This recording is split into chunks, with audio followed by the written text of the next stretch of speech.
It would help if I turned the microphone on. I don't think that song would be the kind to, like, slowly fade out. It seems like the kind of song that really needs to, like... But,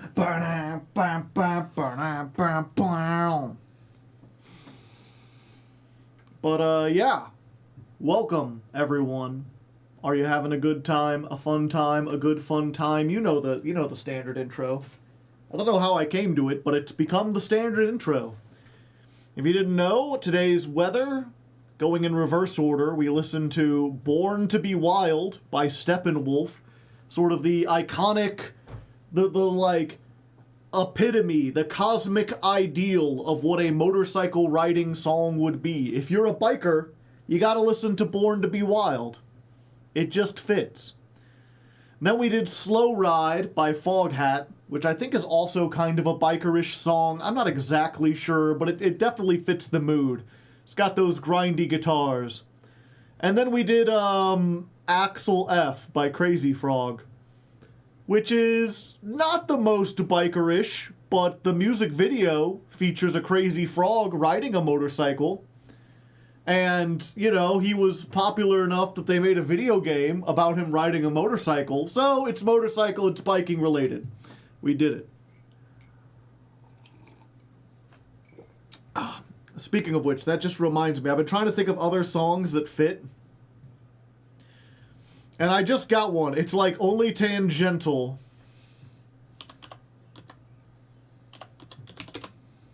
Let me... Yeah, there we go. See if you could figure it out just from that 2 seconds. For now, though, I'm going to add that to watch later.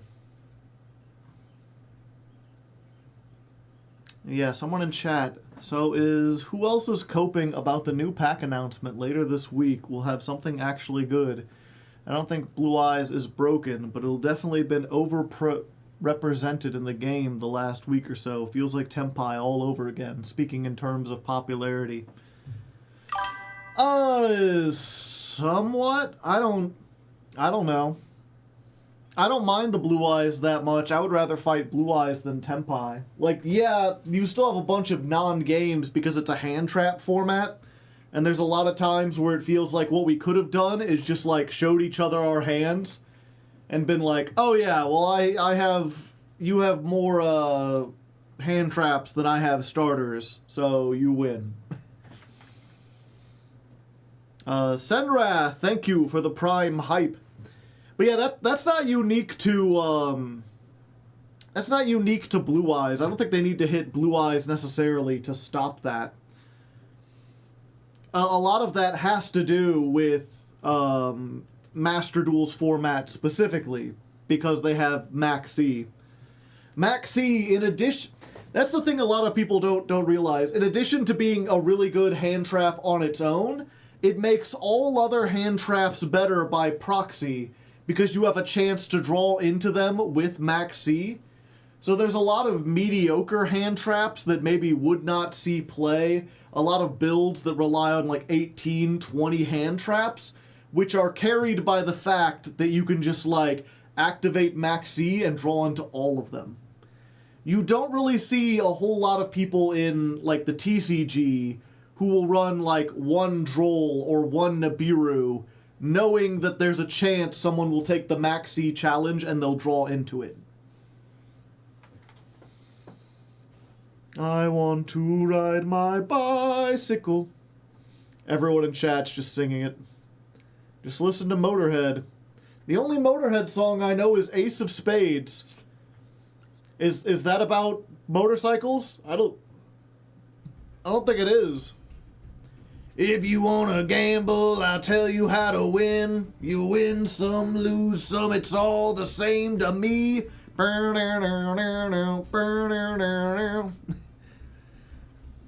The Ace of Spades, the Ace of Spades. I can't wait for the prequel story, The Myth of Righty. Thank you very much, Angel Crab, adding $5 more to the Legend of Lefty Illustration Fund. I can't wait for the prequel, The Myth of Righty. If Righty shows up, that'll actually be the sequel. I do have, like, the barest outline of a sequel with a character named Righty. It sounds almost too cheesy, but, like, everyone suggests it, which makes me think I should give the people what they want. But, of course, that all depends on, you know, the Legend of Lefty doing good enough to want a sequel.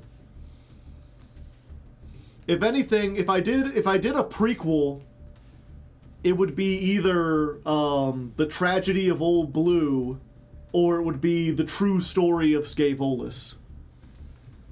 And here I thought Righty was the ancient hero who beat the Dark Lord. No, that was Scaevolas. He's the ancient hero who defeated the evil.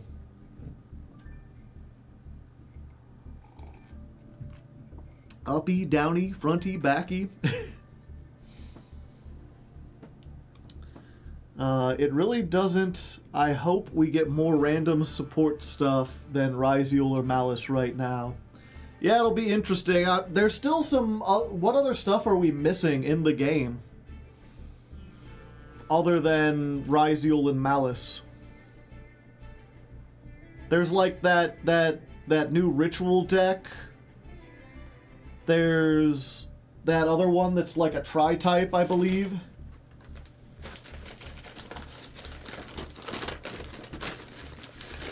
I forget what they're called. Mitsurugi, yeah. We can get the rest of the Fiendsmith support. Mimighoul. The new Six Sam stuff. The new Mermails. Kristrons. I hope Kristrons is next. Or I'm saying, I hope Kristrons isn't next, because I really want to play Kristrons, and next month is Jankmiss. If you don't know, we're doing Jankmiss in July. We're recording it in June. So next week we're going on the alt account, where I start back in Bronze, and we're taking off all the limiters for how good a deck has to be for me to play it on this series. So you can have me do anything. And I feel like it would kind of be a waste to start me over in Bronze and play with Crystron, because Crystron is like meta competitive.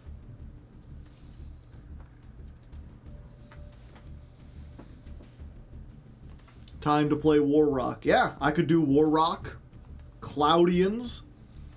I'm curious, I haven't heard much chatter from the patrons. I don't know how many $10 patrons we got here. They're the ones who decide. But have you all been thinking at all about what you want to do for Jankmiss in July?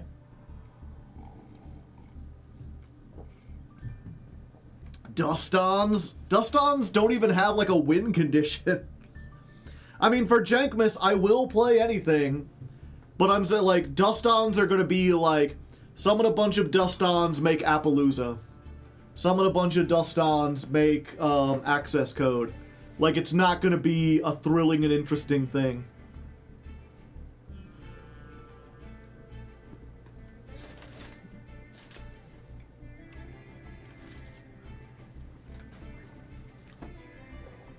Ooh, Donut, yeah.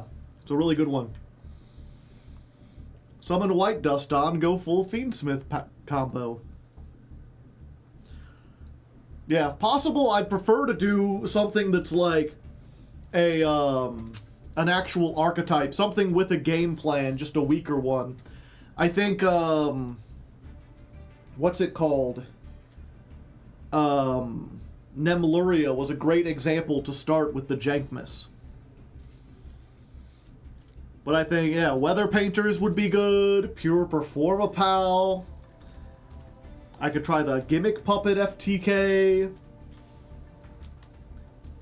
Cloudians, I'm open to doing anything, but I don't see there being a lot of fun in Cloudians. Cloudians are so slow. They're like a really old control deck that relies on the fact that their monsters can't be destroyed by battle, which these days is like not a hurdle in the slightest. Valmonica, yeah, that would work. Ice Jade would work. Although Ice Jade, you should know that Ice Jade is a Floodgate deck. Like, their inherent playstyle is like, they have two monsters, One says your opponent can't activate monster effects the turn they're summoned, and another one that says your opponent can't activate monster effects except the turn they're summoned. So if you get both of them, you have skill drain. And that's basically what their play style is. They want to get skill drain on the field. Weather Painter is painful, but you know, they have a faster win condition now. Theirs isn't exactly floodgates, but it's basically sitting on like a solemn judgment on legs. They can just negate summons. Inzectors would be fun. I'm not sure I disagree there. 2 Dragon Rulers before the new support. I could do pure Primite. That might be funny. Or I guess you can't do pure Primite because you need to mix it with normal monsters, but like I was seeing Joshua Smith had a build where it was just Primite and hand traps, but specifically it was playing Psy-frames because Driver is a normal monster. And so you could just like get your way into Driver and use that as the prerequisite. Drawing it isn't a brick because it allows you to activate all the Primite stuff. The deck is pretty peak, yeah. Playing turn 0. It was a lot of like you would use the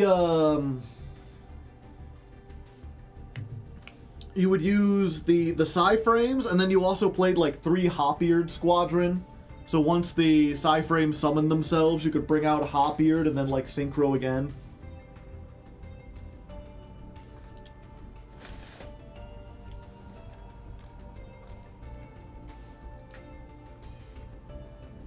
Nordics could be kind of fun. Probably not. The thing about Nordics is that they're very much like, they have a Link 1, right? And then that Link 1 does a specific combo that makes you one of the Nordic synchros and searches you a trap. And so every single game, what you're doing is making the Nordic Link 1, doing the same combo to get the synchro in the trap. If they can stop that Link 1, you don't have any follow-up. If they can beat through the Nordic in the trap, you don't have any other tools at your disposal. You're just doing that one thing.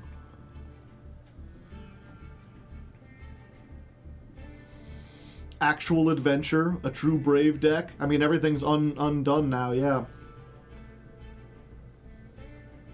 I would nominate pure Psy-frames. You've played your favorite deck, now play your least favorite. Yeah. Sartic would be a good one.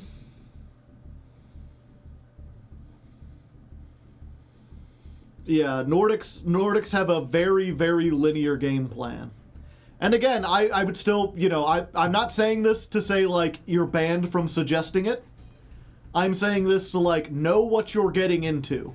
A lot of people see all the Iseer cards, and they're like, oh, they're so cool, and they don't realize that what you're going to be seeing for a month straight is make Odin set a trap. That's it. The rest of the Nordic stuff won't be played, even if I dedicate to playing a pure Nordic deck. Have you revisited Momento with the new support? No. I could do that. I'd be open to it. What would you actually choose to play? I don't know. I don't really have any, like, strong feelings at the moment. What are we talking about? If you're unfamiliar, every month my patrons choose a deck for me to play on the Master Duel ladder. Usually those decks have certain standards of quality. They have to be, like, somewhat competitive in the modern game. They have to at least be, like, rogue tier. But I take off those shackles, I remove the restrictions twice a month, or twice a year. Once for Christmas, and again in July. We have a Jankmiss in July, where I have another account where I start over in bronze, and they're allowed to pick any deck from the game for me to play. We're going to be starting from the very bottom of the ladder and working our way up, so we don't always have to fight the, like, strongest shit, which means we can afford to play, like, really goofy, crazy decks. And so the question is, what do you want to play? Anything's open, but I'm trying to explain that, like, you know, someone suggested Ice Jade. I can play Ice Jade, just be aware, Ice Jade has 2 monsters that together make skill drain. All I'm going to be doing is going first and trying to summon those 2 monsters and hoping my opponent can't play under skill drain. I could play Nordic, but be aware, Nordic has a very linear game plan. They make Odin, and they set a trap that, like, negates all cards on the field except Odin. But it's like trap stun. It's like you activate it and it blanks everything currently on the field. It doesn't, like, it's not continuous like skill drain. And that's very powerful. That can beat, especially in, like, bronze and silver, that could beat a lot of people. But if I'm going to be playing it for a month, is that something you really want to see in 150 duels? Play Jinza. Clear World is, like, super linear too. What about Branded? I could play Branded. Ice Barrier? Yeah, that would work. Did you play the NR event? Nope. Tindangle? Could do. Plunder Patrol? Yeah, that would be nice. Live Twins? Those are all ones where it's like, you suggest those, and I'm like, yes, those would be interesting. And the thing is, if you pick something that's, like, borderline meta, like Live Twin, you know, where, yeah, there's still, like, a rogue, like, Live Twin sprite deck. What I would do is I would start in bronze, and I would be like, okay, since we're against bronze people, I will put on the weighted clothing. We are only allowed to play Live Twins. We're not allowed to play any other archetype. And also, I'm not allowed to craft any hand traps. We're only playing the ones that we get out of the bundles. So we're just going to have a random assortment of hand traps and Live Twins, and just, like, we're going to play the Live Twin cards that no one else plays, at least until we get up into, like, gold or platinum. And then we'll add in, like, sprites or Unchained or some other stuff that works with them.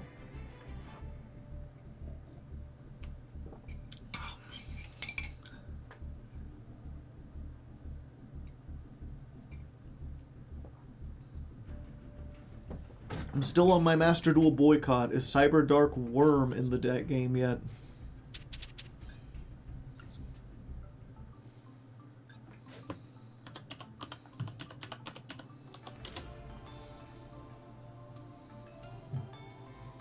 Doesn't look like it.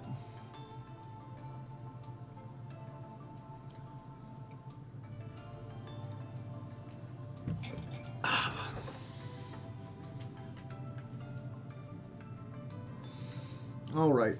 I think we're just about to get ready. Any other questions before we begin, chat?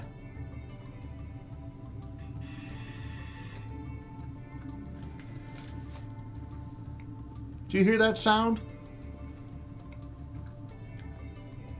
That, like, metal grinding sound?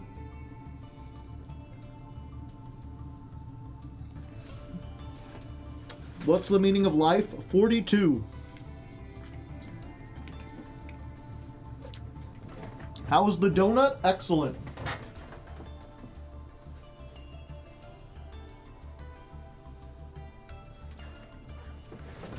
I bought it last night from my local supermarket. It was after like 5 p.m. All their donuts are like 50 cents. So it was already like an all-day donut, and then it's been sitting in my house for another day. But it has not gone stale. It is still soft and fresh and delicious. Are you having a good day? I'm having an alright day. I woke up a little later than I would have wanted to. I didn't get as much done. Favorite dinosaur? I think the Oviraptor. There's something about a raptor that likes to eat eggs that has like big goofy hands and a beak that's just like kind of, it's like ferocious and silly at the same time. That's me. I'm ferociously silly. Best way to reheat pizza? It depends on the pizza, but most of the time it's air fryer. When is the Blue Eyes video dropping? Saturday. Unless you're a $5 patron, then you can watch it a day early on Friday without ads on Patreon.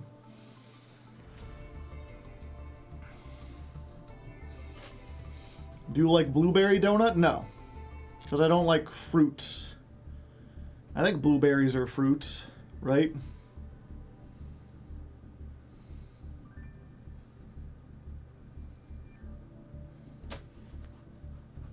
Most hated hand trap outside of Max C. I'm really starting to dislike Dominus Purge. I think it sucks that, like, we now have 2 Ash Blossoms, but one destroys a card. One destroys a card and can't be stopped by Crossout.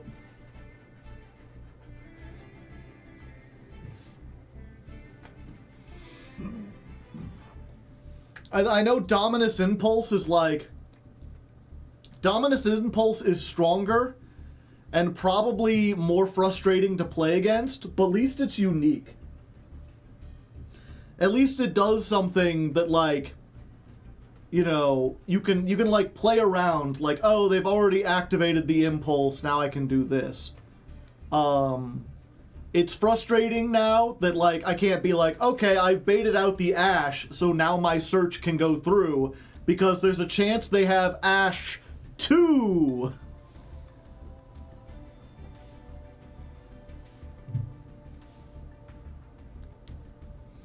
Oviraptor is a bit of a misnomer. The eggs the original fossils were found on were their own. Ah, I see. Purge doesn't hit quite as much, yeah.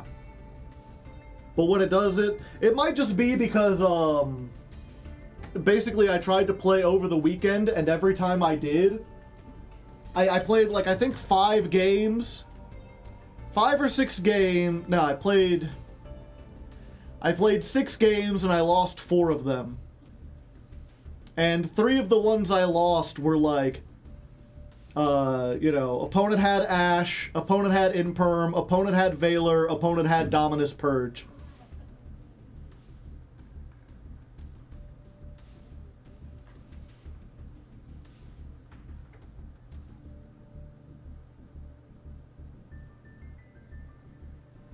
And it's like, if they didn't have that last one, I might have been good.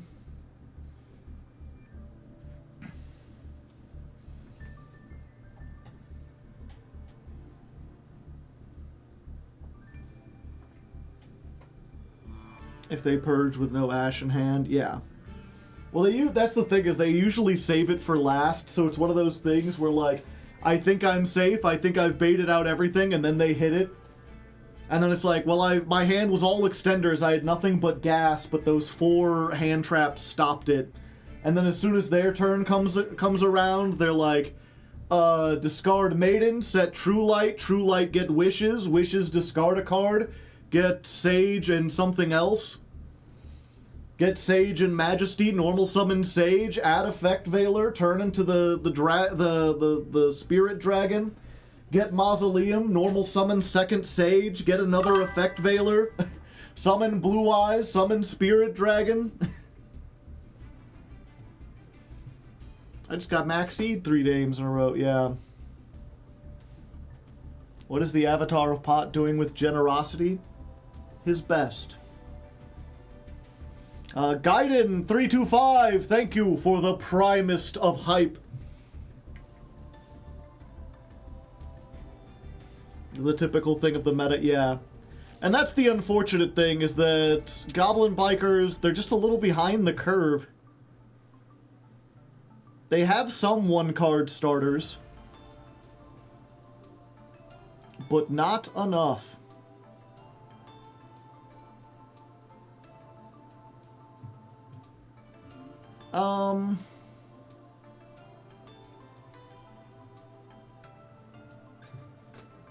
what's it called?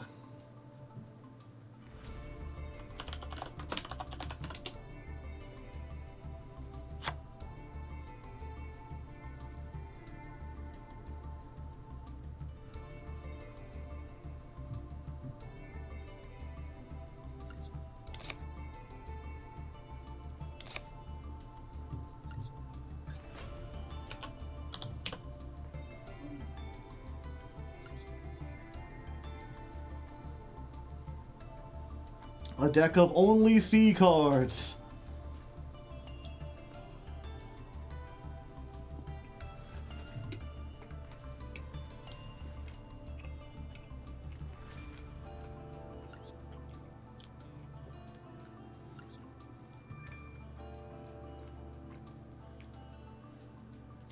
Okay. B Trooper would be a Jankmiss, yeah. Let's go ahead and begin this.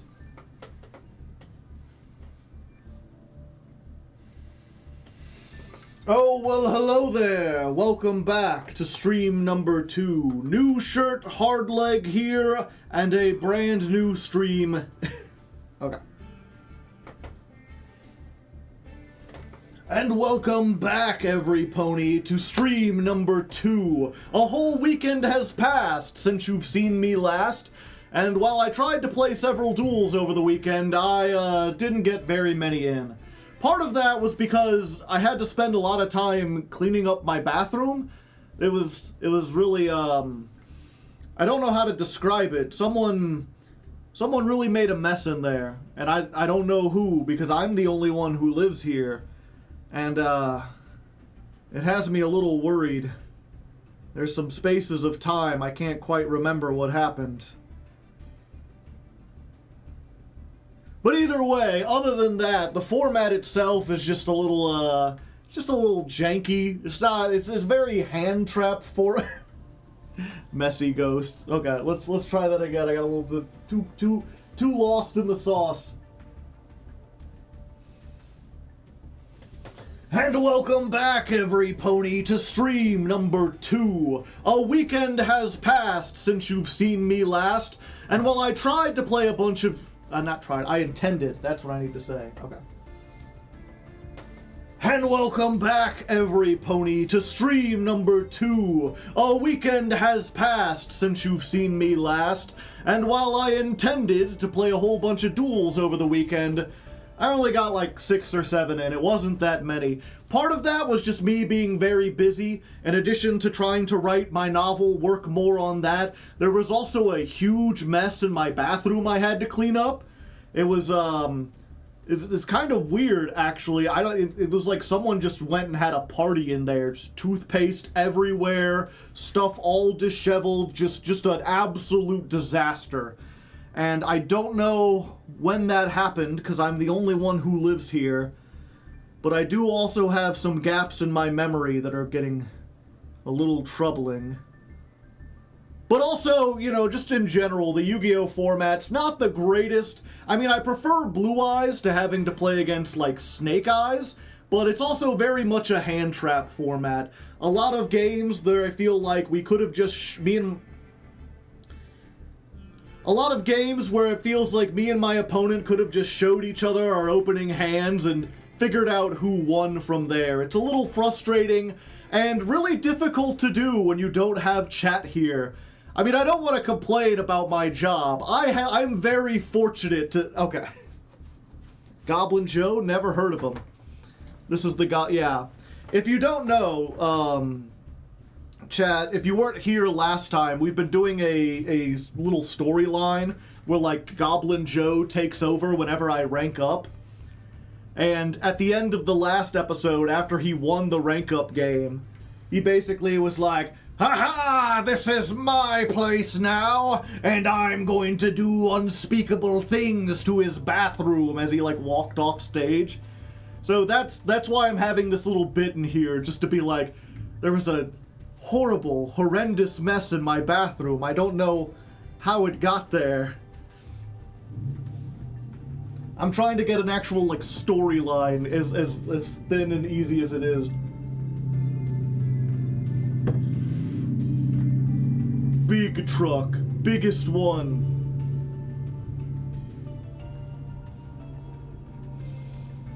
Okay. Let's try this again. You know how it is. It takes me several tries to get the intro, especially if I'm trying to do goofy stuff. And welcome back, every pony, to stream number 2. A week has passed. Not a week, a weekend. And welcome back, every pony, to stream number 2. A weekend has passed since you've seen me last, and while I intended to play a whole bunch of duels in the intervening time, I didn't get around to it that much. I think I played like 6 or 7 duels.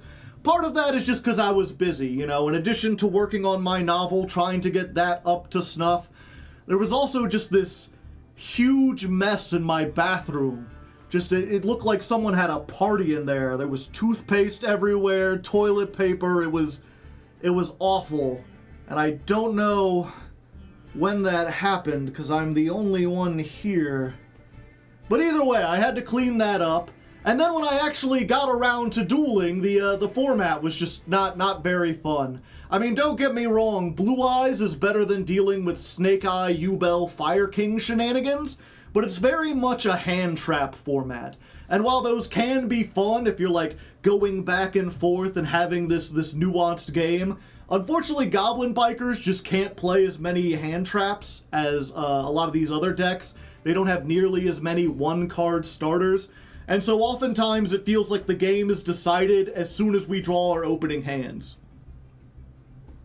Like, it feels as though me and my opponent could really just reveal what we have, and I could be like, oh, okay, you got me, and I could go next, but I have to go through the process of playing it out. So it's a little frustrating, especially without chat here. Honestly, I don't know how Yu-Gi-Oh fans or Master Duel fans specifically survive without someone sitting around to just keep them company. I can't imagine doing it.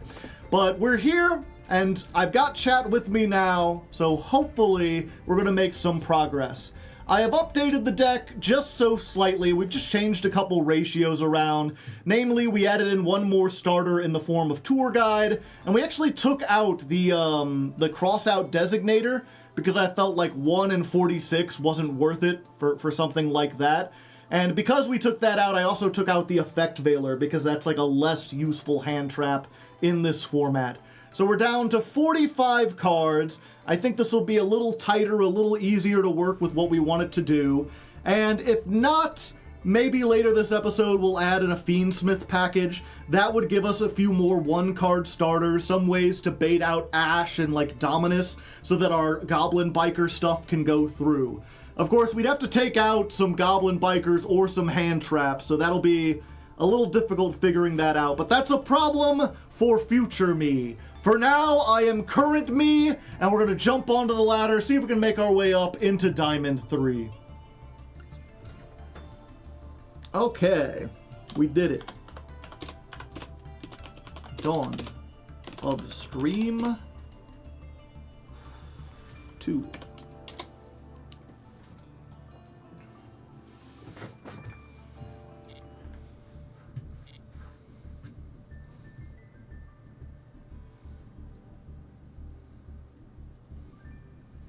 I'm not sure if you could hear that outside, chat. There's some kids playing with, I think, a soccer ball or a basketball out in the street. It's one of those things where I really, like, I don't want to be the grumpy old man who's like, you damn kids. Because the chances that that ball will actually, like, go out and hit my house or hit my car or go through a window, they're fairly small. But they're also not zero. It's like, I find myself, like, I understand why, like, the old man came out and yelled at me when I was a kid now. I'm still determined to not do that, to give them the benefit of the doubt. If they do fix something, it's not like, you know, I know where they live. Like, I will get them to fix it, or their parents, or something. But I can't help but being a little nervous, just, like, hearing outside and just this, like, thump that's clearly in my my driveway or like right next to my house.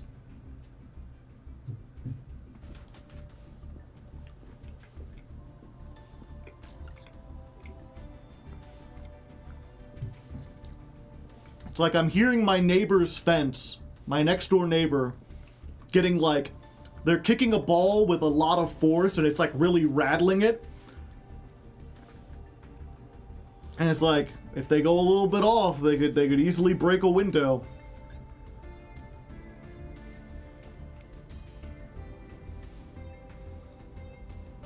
Interrupting stream? That's a paladin. A paddlin'. That would be fun. It would be an interesting stream for sure.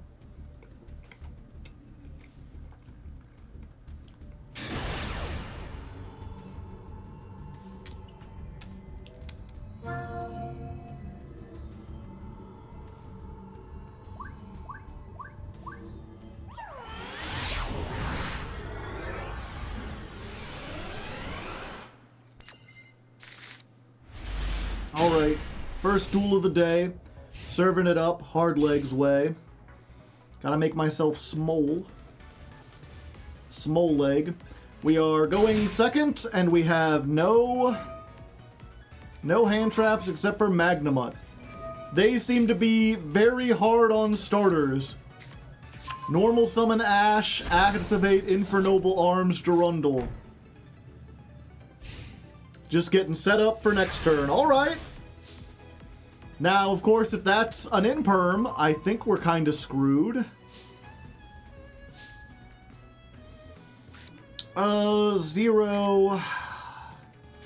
Yeah, unfortunately, we got a whole bunch of, like, one-ofs.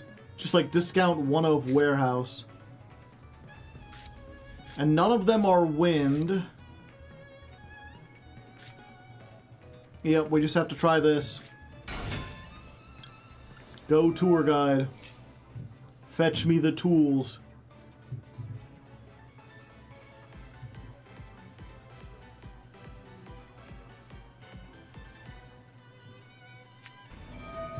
Ash, okay.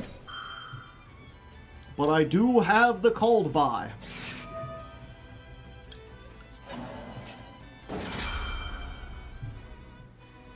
And there's the imperm.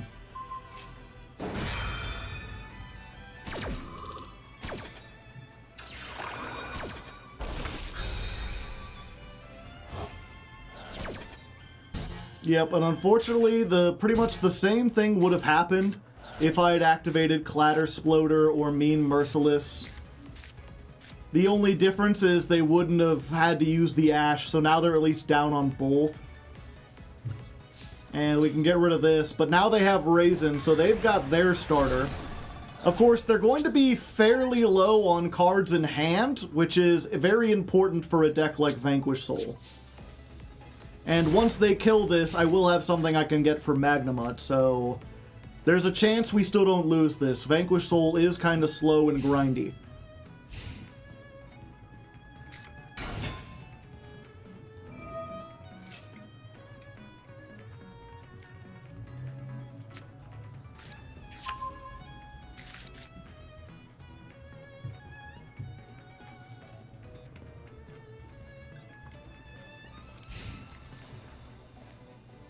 Interesting, just going into battle. Okay.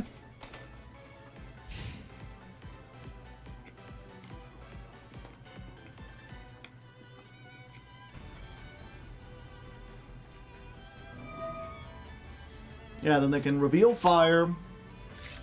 They can't be destroyed. Then that allows them to summon the fire from their hand. Then they can make a Rock of the Vanquisher, add back Raisin. And then if they have a second fire, they can search. But if they don't have another Ash or another Raisin or something, then we might be good.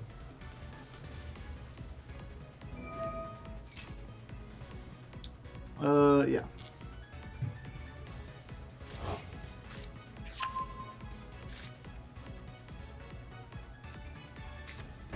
Okay, they don't have another fire. They do have a set card. Let's go ahead and try our Magnamut. Get rid of this. Summon. Search ourselves another Bestial.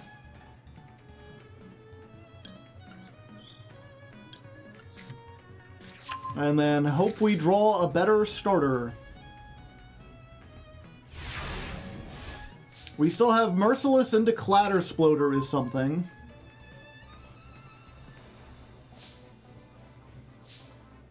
Let's try Merciless. Activate. Is this a second Imperm? Doesn't look like it. Or maybe they're just saving it.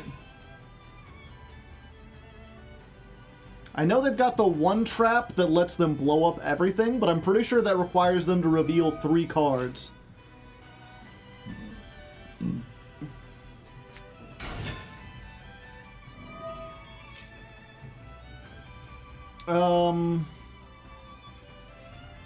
Yeah, we'll Ash this. Because if they get a second one... No, they can only activate one of those effects. But that could potentially get them into Border or the Pop. And we don't want that. Okay. It's time. Can we get into Big Gabonga? Will this be a Cowabonga or a Cowabummer? Activate. Heavy Borger. Borger doesn't stop me from doing what I want to do. He's just a big man. Let's get Doug. Add 1 to the Cowabonga counter. Let's go ahead and Doug Charger. Let's send off this. Yummy. Chainlink 1. Chainlink 2. We're gobbling up your border. This is an American goblin. You were unprepared.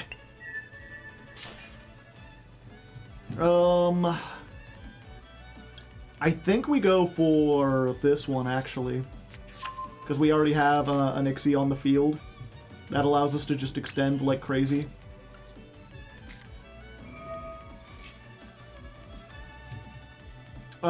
Yeah, we get Clattersploder. Detach an Ixie material? Yes. Put the other Clatter in the graveyard. Summon this one. And then Clattersploder brings back another level 3. It's mean. It's merciless. You didn't know what to Persilis. 9100. That's not game. Is it more damage to do... Yeah, I think this is more damage. But just in case... No, we know what's in their hand, right? Yeah, let's just go to damage here. 25 gets over this. Oh. I knew that too, and I'm dumb. Mistakes were made. I should have done something else. It's okay. We're fine. We've still got a lot of control powers. I was like, it's fine. We know what they have in hand. They can't hit us with Nibiru or anything. And I was like, oh yeah, this has an effect. It's rarely useful, but it has it.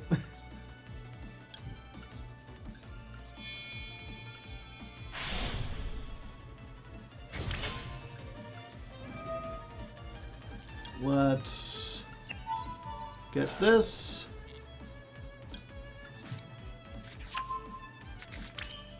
And then we're going to use the... Oh yeah, we're going to make this.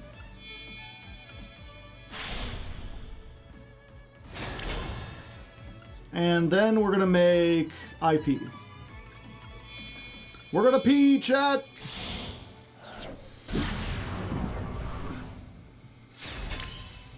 We're going to set this. And turn. And then let's get wild, shall we? What wild and crazy goblins.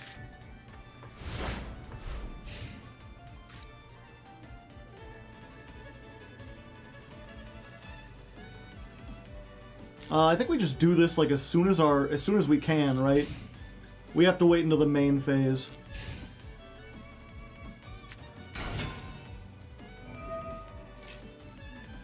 Yep, we're going to clatter our Sploder.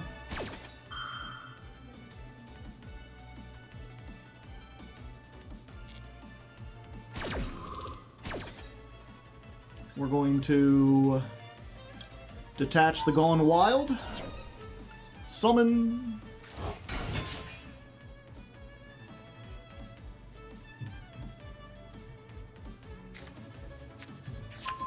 Ooh, another one. Okay, so Chain Link 1. Let's get Ryzen out of here. Chain Link 2. Let's get this Spell Trap. Chain Link 3. Let's Splode on our Clatter. Get the Gone Wild out of here.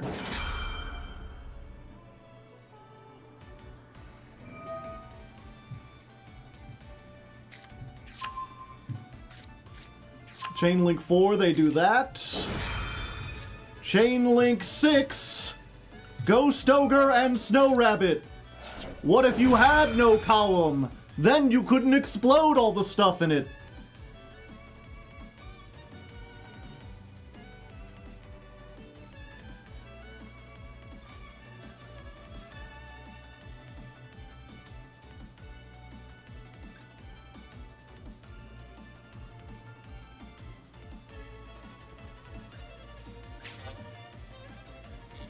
Alright. So that kills them. That doesn't resolve. We get our Gone Wild. We attach the Spell Trap to this. It was continue. We don't resolve. Goblin Biker's gone bonkers.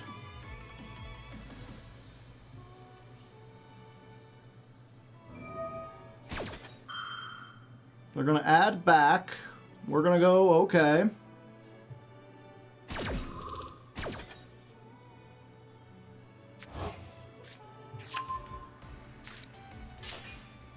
We're going to get another Douglas the Charger Rodriguez. I'm going to activate this.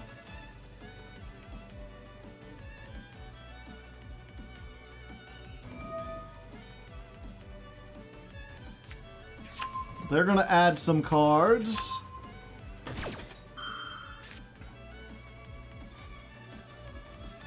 Yep, that's fine.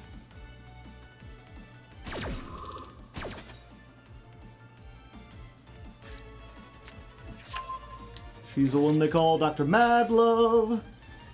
Let's go ahead and get Grand Bash, I feel like, because we've already used almost every Goblin Biker in our deck. And I just want more attack.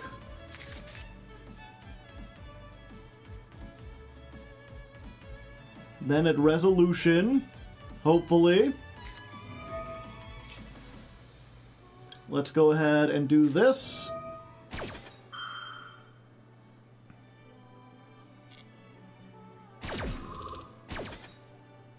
We're gonna make Cicada King, the King of Bugs.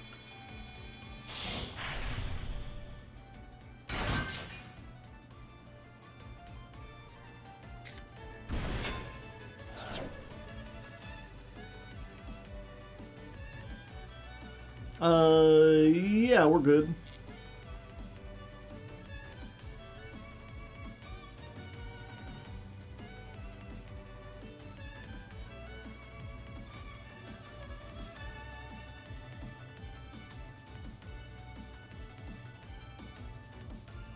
End of the main phase. Yeah, they want to beat over Big Gabonga, I feel like. So we might as well.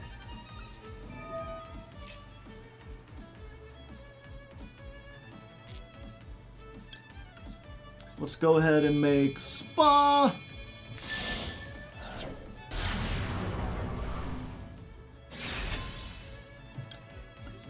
Spa. Get out of here.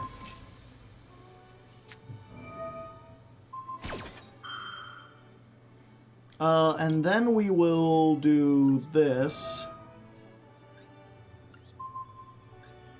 Banish you two. And then this.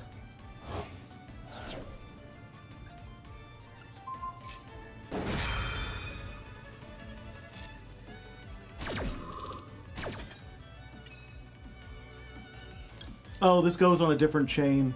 Ah, it's fine.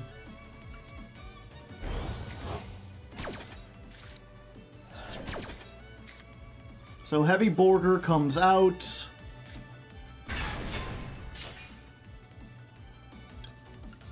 Then we use this.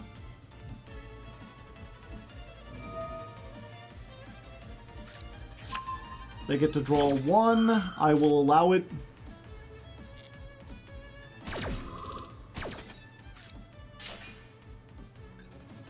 Yum.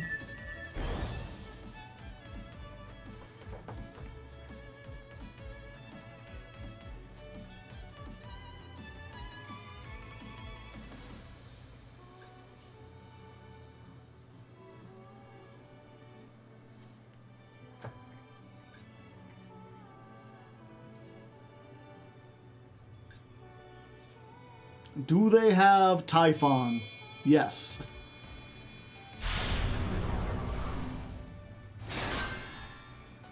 Interesting. In defense position? I mean, yeah. There we go! A difficult one, but we managed to beat the Vanquish Soul. Yeah, what they needed to do was Typhon and attack over the bug so I can't negate it, then bounce back the biggest monster. I wouldn't have been dead. There was still stuff I could do, but like Gabonga's off the field, both of my Clatter Sploders are gone. You know I don't have the search card. I could have made another Gabonga, but they didn't know that. That probably would have been their best. I might not have been able to kill them the next turn.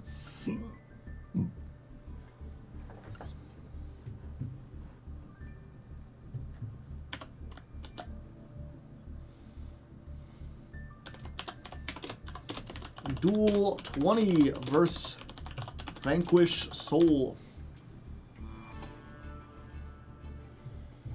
I found a Master 1 Goblin Biker with a really interesting tech.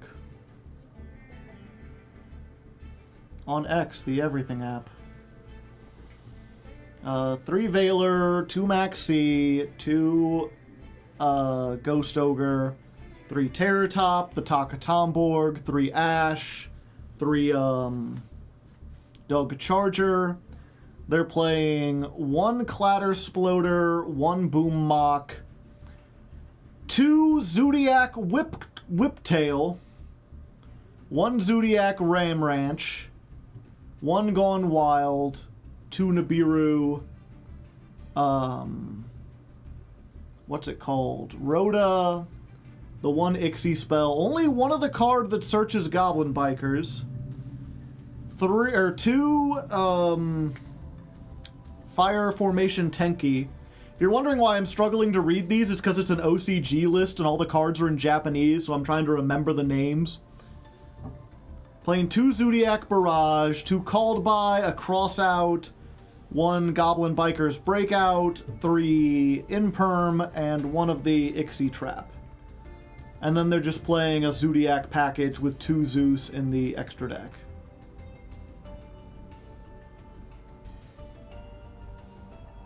Why do I still have notifications?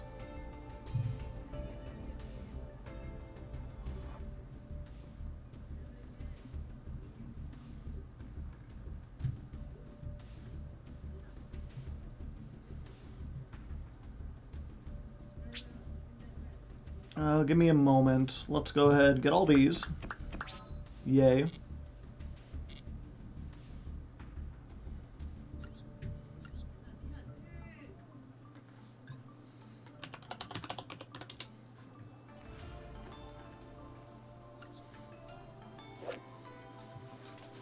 Target one Beast Warrior Ixie you control.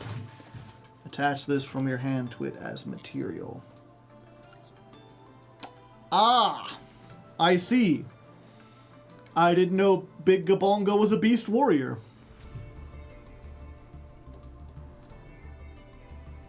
I'm not sure how much that really helps.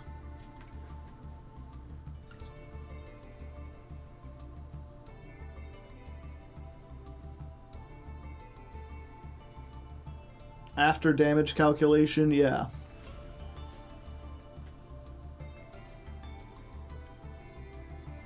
For some reason, I thought he was a fiend. An Ixie monster whose original type is Beast Warrior and has this card as material gains this effect. Yeah. It still gets the effect.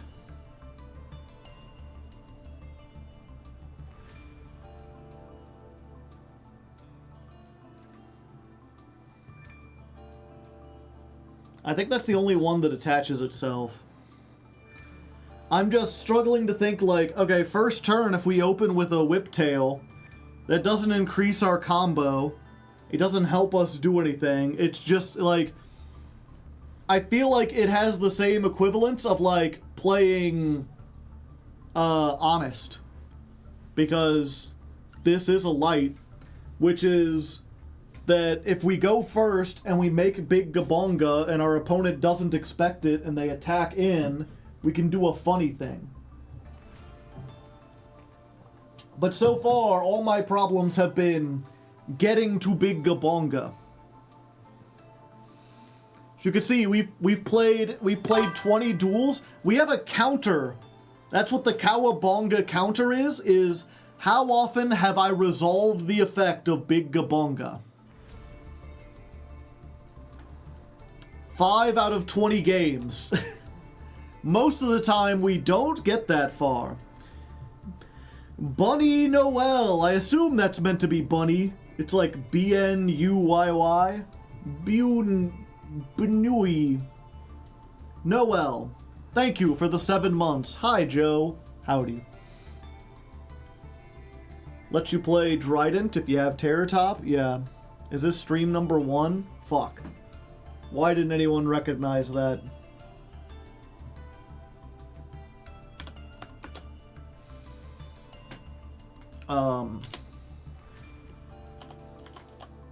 Put a 2 over the stream number in the top left corner for the start of this episode, please. Do the intro again? No, we're fine.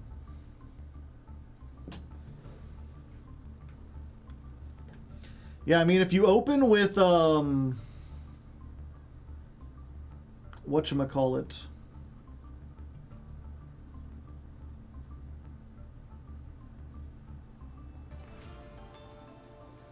If we open with, Barrage, then we can get, like, a Trident on in addition to what we have. But that's,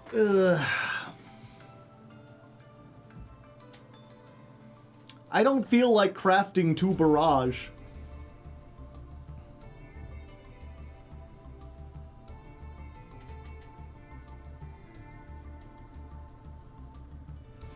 Let's translate this post real quick.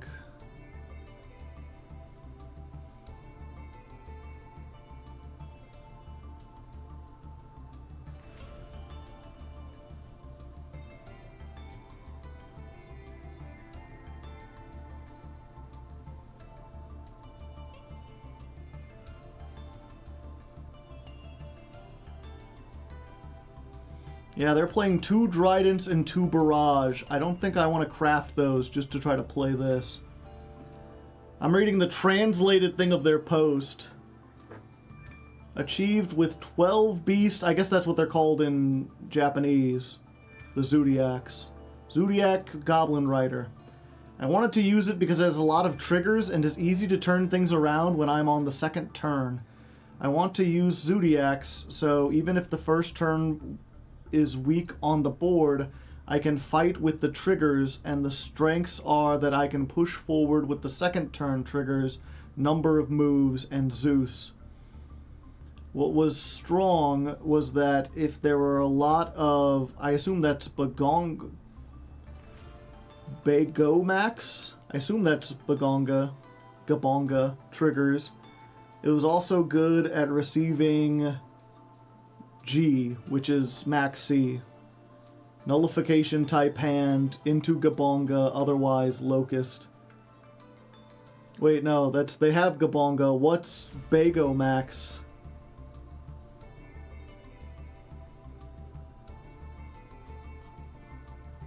That's Terratop.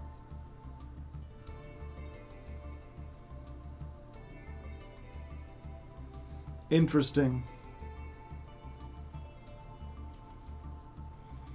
Yeah, I don't see how this would be better going second, except how many hand... Okay, 1, 2, 3, 4, 5, 6, 7, 9, 10, 11, 12, 13, 14, 15. They're playing 15 hand traps.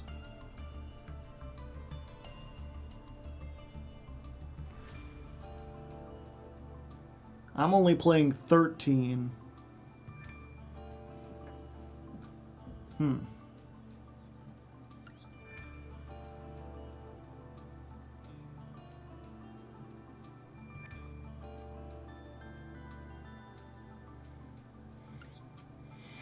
They do make a decent point about maybe Grand Entrance is better to not to have it too.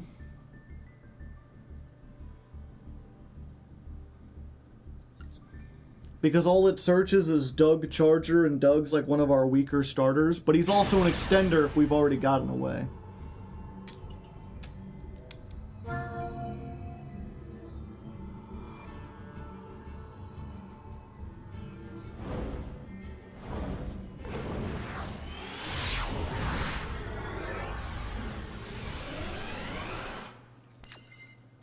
Ho ho! Ah, I see. Great going first hand. Extenders out the wazoo. Going second, not so much. Oh hey. It's Ritual Beasts. Welp, chat! Oh, you read any good books lately?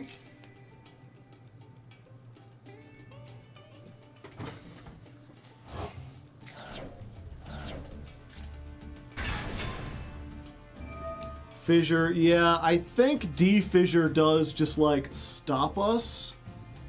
It depends what else they can do, right? It looks like they're fairly limited, because they're already making, Nochio Drago.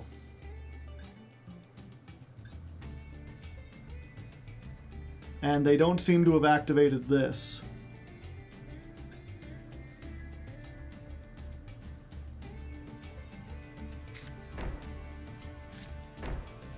And then they've got hand traps. Okay, okay, we might be able to do something.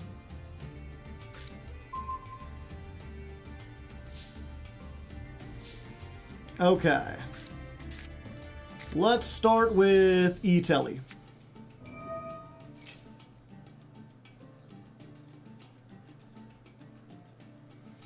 Let's get a Yo-Yo on board.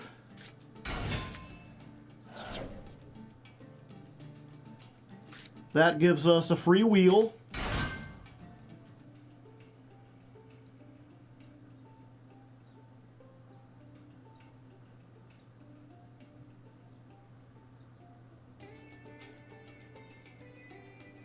They're thinking. They're cooking something up.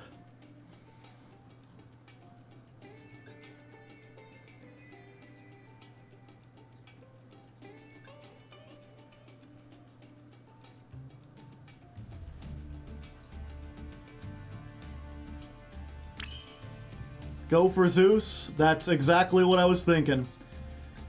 We want to clear stuff before we start putting things in the graveyard, so this is an excellent thing for Fortune Tune, attack, make Zeus, wipe the board. Hello there.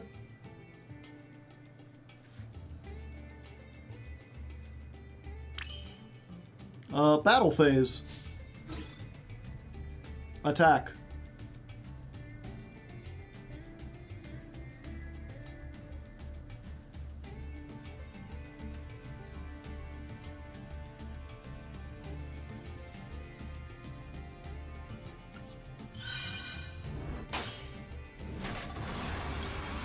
We'll detach one. Main phase 2. Real Zeus hours.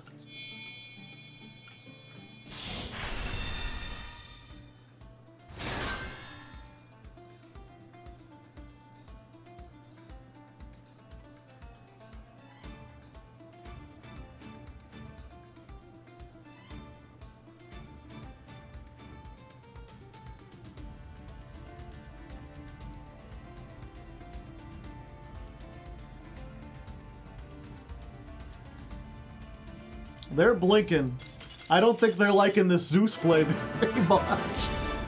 Alright, well there you go. That's our goal. I think that for now on, that's our goal going second. Every time. This is Zeus Turbo, the movie, the game. The underwater adventure seeker.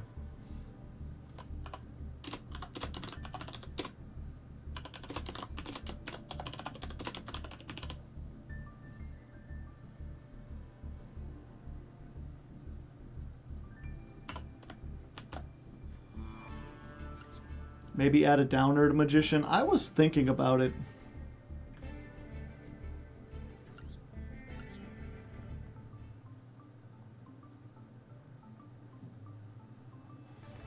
I think for now I'm good. We'll see how often that comes up. The one thing I was thinking about was that if they opened with Steeds, which could pop a card, they could like pop one and I'd have to detach. Then when I attacked, I would have to detach. And then my Zeus would only have one material and would be unable to clear the board.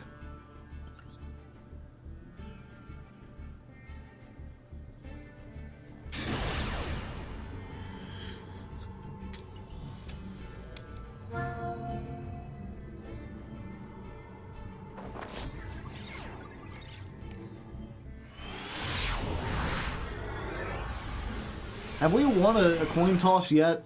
I feel like we have not. Okay. We've got Max C, but we've got no starters. So we want to wait for them to commit to a summon first.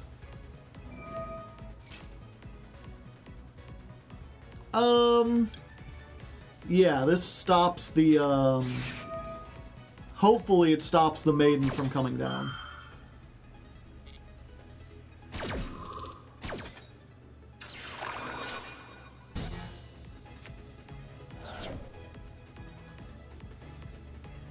Then we allow them to get into the Link 1, because that sets them up to summon Blue Eyes. And we can chain to that to make sure we at least get one card.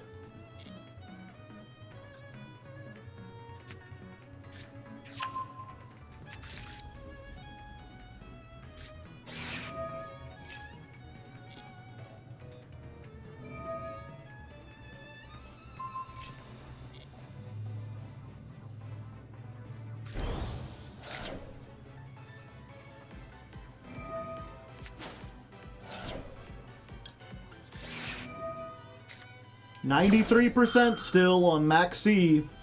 Semi-limiting it has not helped in any way.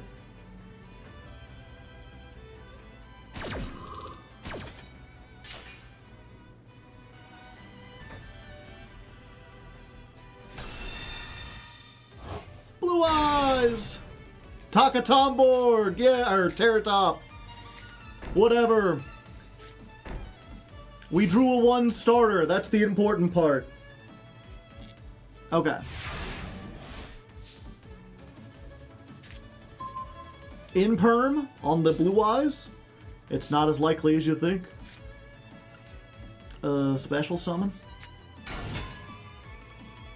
Imperm it. That would be fun. No. Okay. Special summon.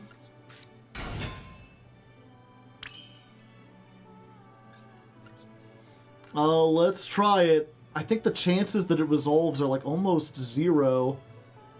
Maybe we should try for something other than Big Gabonga? No, because if they have, like, Majesty, right, then this is the better play, and we can still rank it up into the other guys.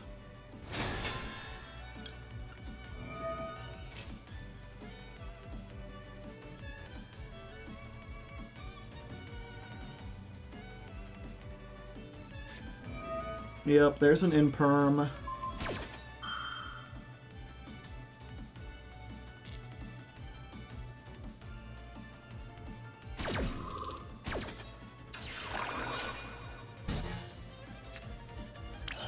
Alright, and then we can... The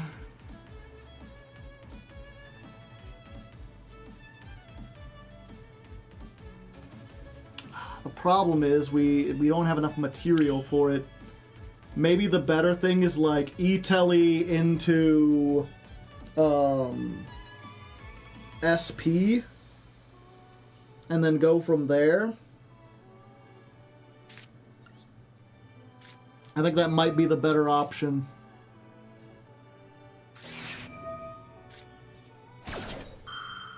Druis Worm threatens Zeus. That is also an option. I was really hoping to save it for, like, the Blue Eyes themselves. But we could Blue Eyes, Crash, make Zeus. That's probably the best play we have. Let's get you out of there. So we go Druis. We go to attack. We crash the Druis.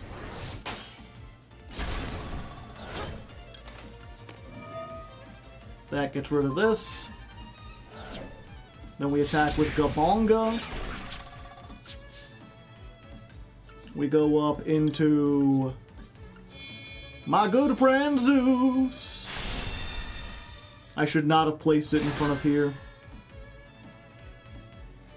And then we'll just tell them we have the infinite impermanence.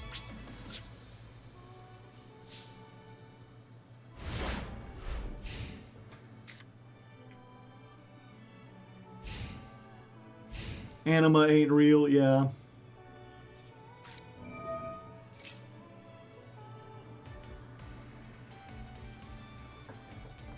Then you can destroy up to the number of blue eyes used from the field. Okay, they're not using anything on the field, though, so...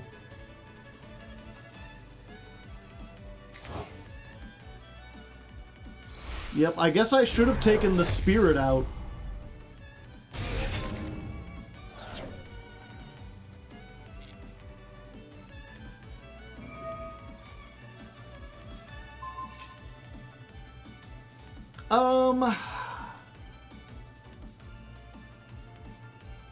Fuck, it sucks to lose. I should have kept this in hand, probably.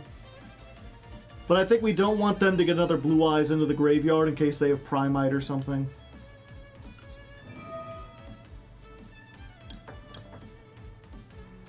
Let's do it like this.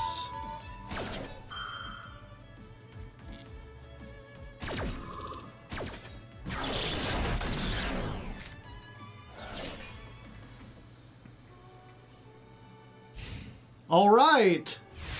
End phase. Now, if only I had a second Zeus to stack on top of this Zeus. Boom Mock is not doing anything on its own. I could summon it out and then try to get the Zeus secret effect. Yeah, it gets more damage on. Let's see if we can trick them. Assuming they even draw anything.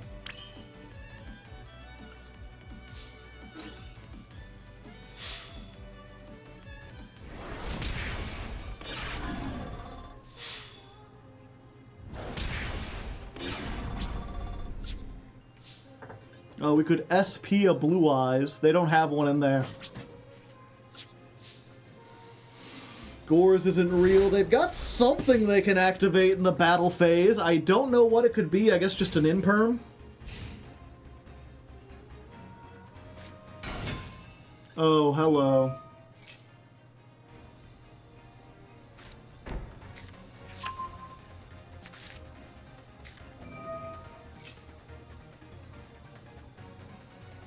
We just gotta hope they take the bait, chat.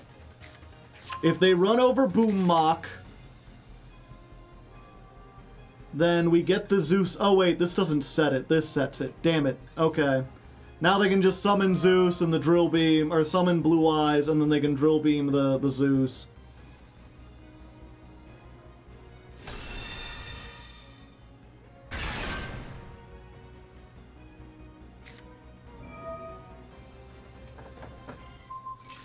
Yep.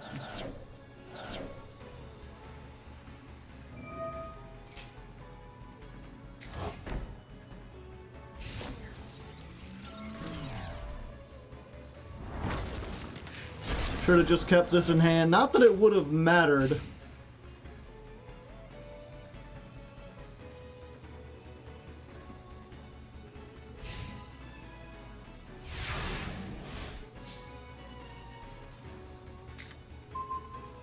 Yup. Unfortunate. We were very close.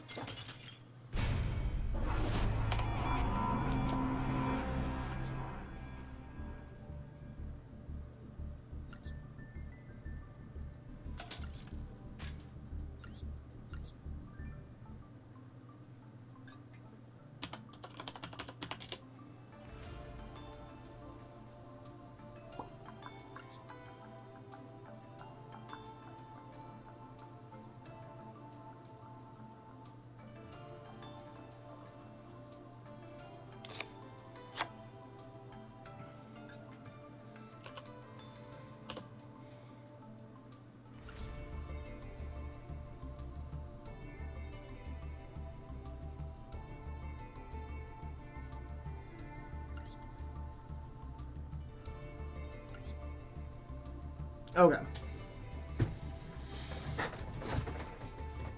Alright, very tiny, okay.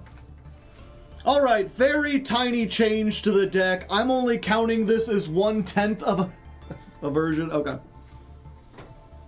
Alright, very tiny change to the deck. We're just adding in one Downerd Magician to the extra deck. I've realized that going second Zeus is probably our strongest play, and being able to put one more material on it is actually really important sometimes. So she's in here. We took out one of the rank 6 goblins, the one that we like never use. This is barely a change. It's like 1/10 of a change, so this is 1.55 jumping back in.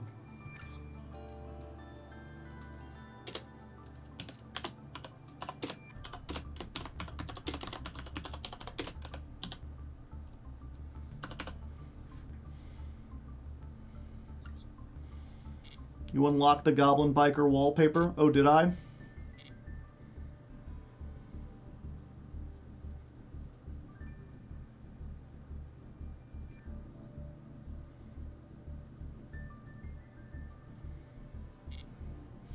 Usually we like to wait until the very end of the month and then do, not the end of the month, but the end of the battle pass. But we got Goblin Biker wallpaper, so we might as well.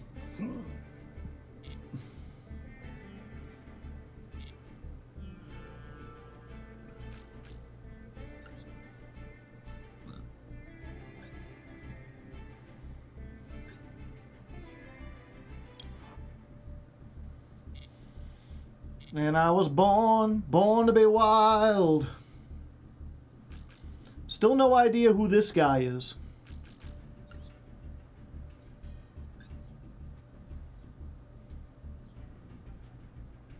You can just unlock one thing? I can't. I shan't. I mustn't. I mustn't run away. I mustn't run away. I mustn't run away. I mustn't run away.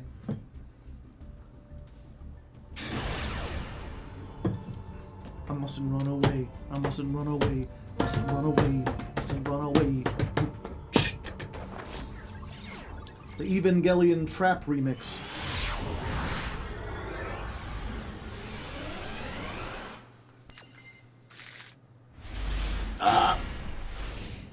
Oops, no hand traps. Another great going first hand in a world of going second.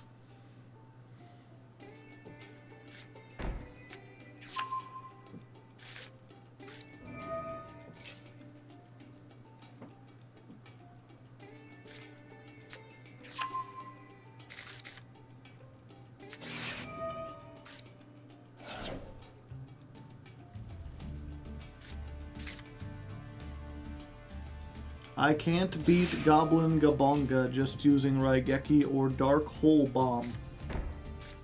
Yeah, you can. That's like what they're weak to.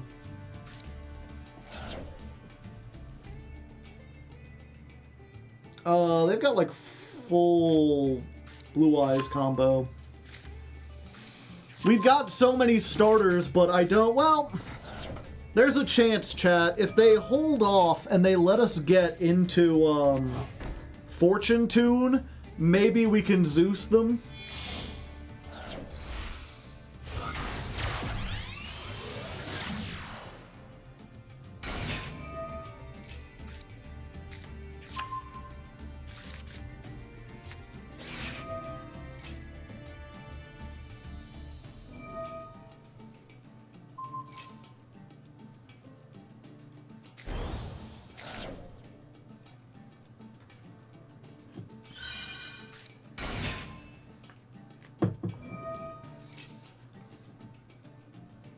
No, actually, I'm trying to think. Even if they let us get into Fortune Tune without activating anything, they're gonna have at least the Ultimate Spirit Dragon and the Drill Beam, both of which can deal with Zeus.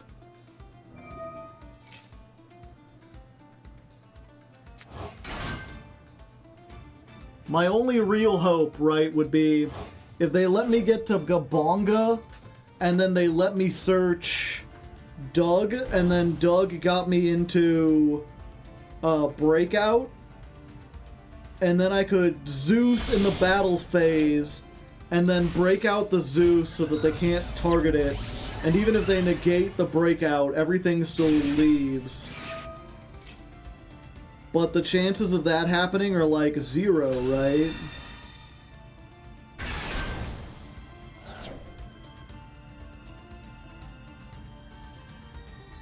Especially since they're gonna have, yeah. Let's not waste our time.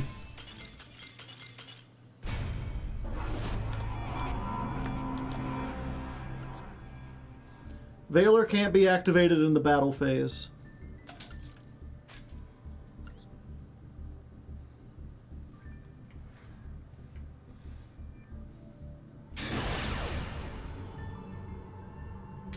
Neither can Zeus? Yeah, it can. Zeus can be activated anytime. Also, I still haven't won a coin toss today.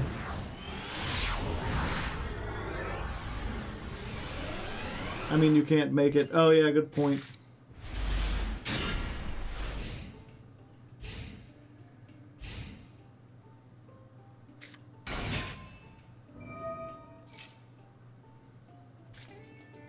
We angered the coin gods. Still no hand traps.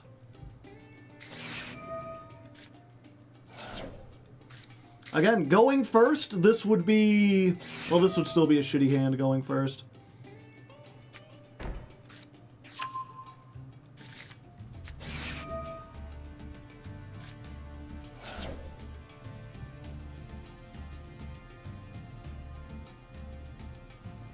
Why can't I use Called or Ogre in response to Blue Eyes? I mean, you could use Ogre. Well, you can't use Ogre because Blue Eyes doesn't activate, and I guess you can't use... No, you can use Called By on Blue Eyes. I don't know what makes you think you can't. Ultimate Spirit. Yeah, if they have Ultimate Spirit, you can't banish cards from their graveyard. You gotta be specific about which Blue Eyes card you're trying to use it on and when.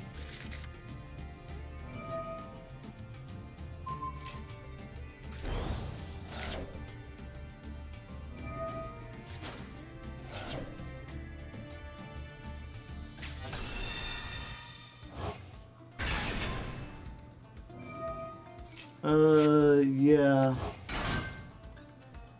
We lose again.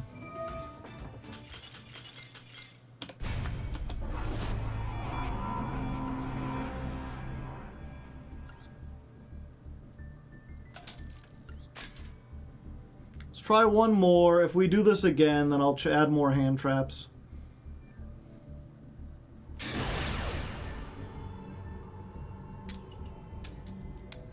Finally, we win a coin toss. Now watch, this will be the one time we open like 5 hand traps and no starters.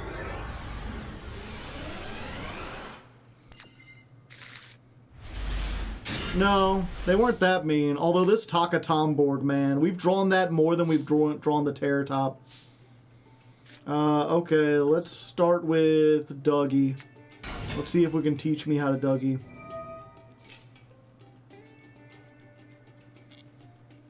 Let's see. This lets you summon 1 from your deck. Okay, yeah, we'll get this. Then we'll E-Telly.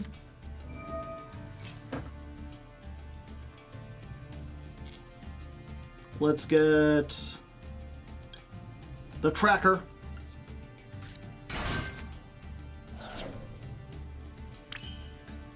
They've got something they can activate. I don't know what they're waiting on. Let's try Big Gabonga. Will the Bonga survive?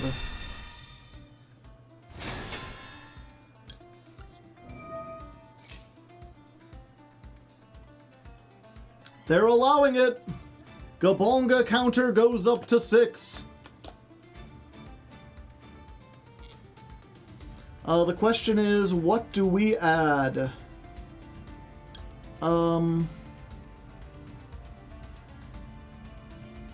Okay, I think we add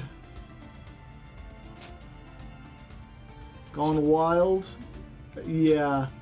We're gonna try for the big... We're gonna try for the big one. Actually, I'm gonna keep the big Gabonga on, and we're gonna use another one of these. I don't want to risk my Bonga.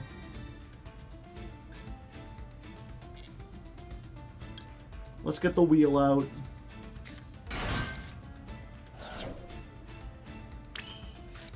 Then we can Grand Bash.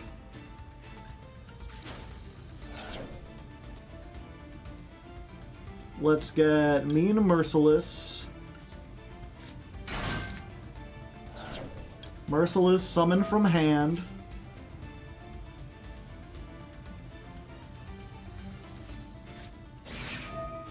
Imperm here. Alright.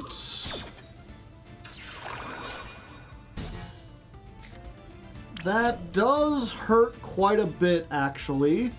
It's weird that they used it there. We're in a bit of a tricky pickle because we have no way to activate Gabonga. But we still might be able to do some stuff. We have the secret trap effect. Let's see what they've got. If we can make it to the battle phase, we might be good.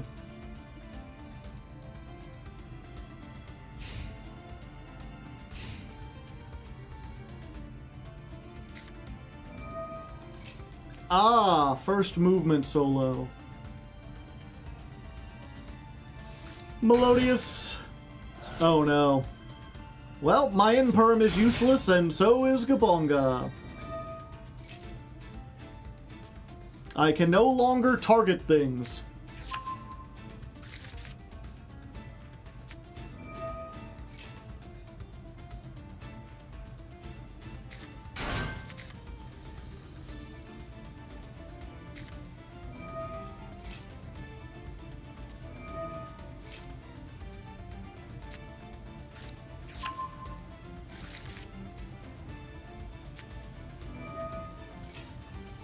Yeah, I'm realizing now I should have tributed off the big Gabonga, gotten the Clatter Sploder.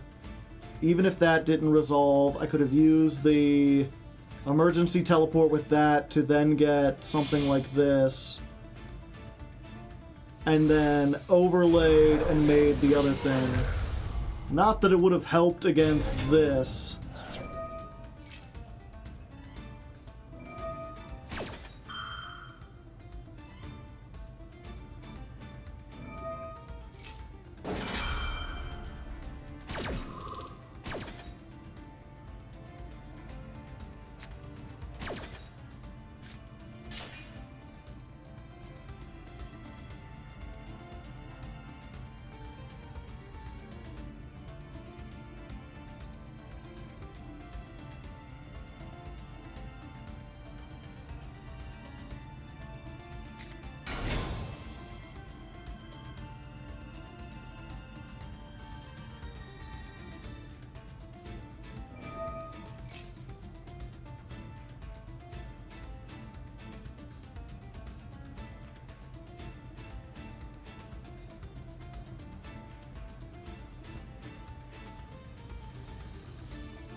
Hello, Etoile.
Pendulum.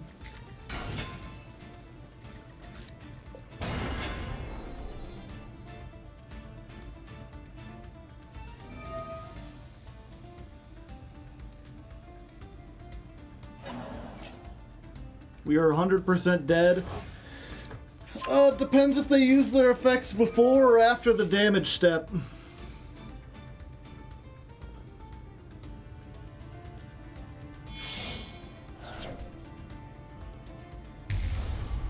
A second one. Hold.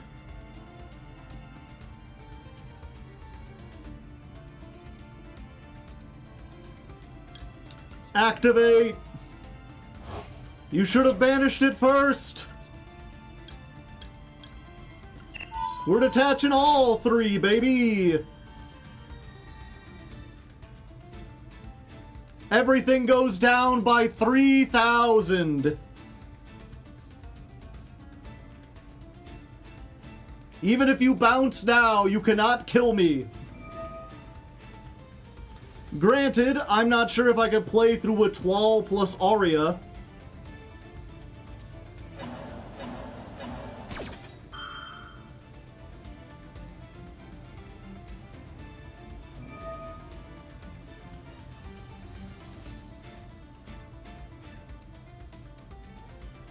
But at least we survived a turn.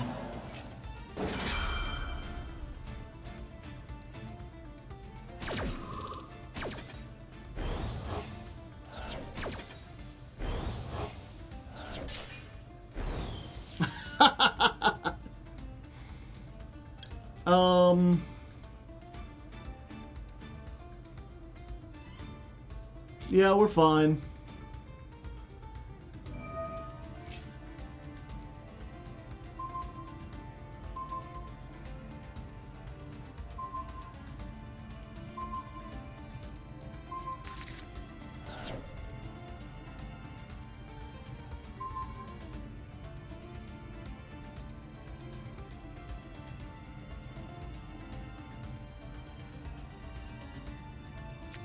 You don't want to attach? No. There's a chance that they bounce the Mean Merciless back. And then I got to use the effect again.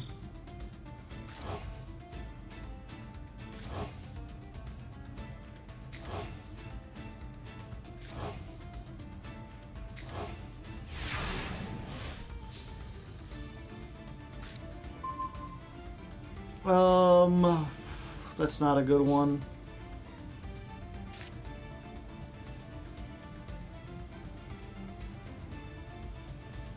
We really needed something like Terror Top.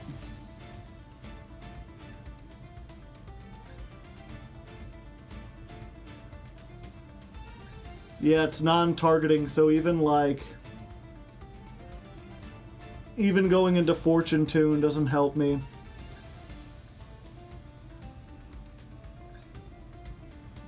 This targets, that targets.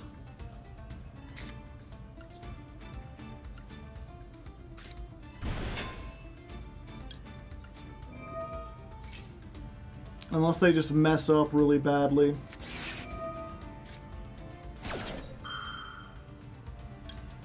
Fuck you. Fortune Tune is unaffected by everything. Either player can target this card with card effects. If it would be destroyed, you can detach one material. It doesn't say it's unaffected by everything.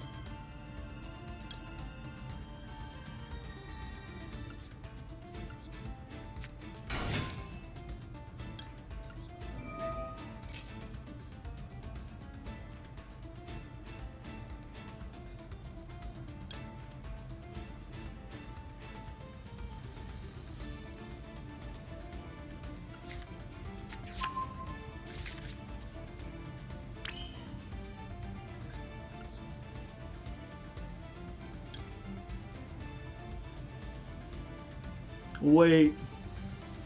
Hold up. I can negate this still.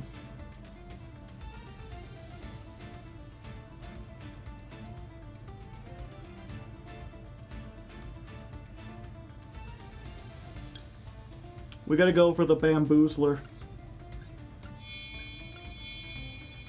There's a chance drawing the card will help us.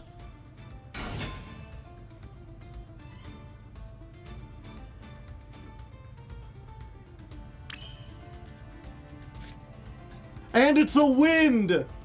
Hold up! I forgot Bamboozler was a wind! Special summon Takatomborg. Grand Bash. Hit this. Go for... Yeah, we gotta try Clatter Sploder.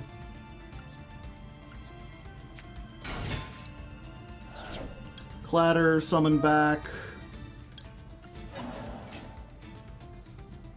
You go ahead and banish it.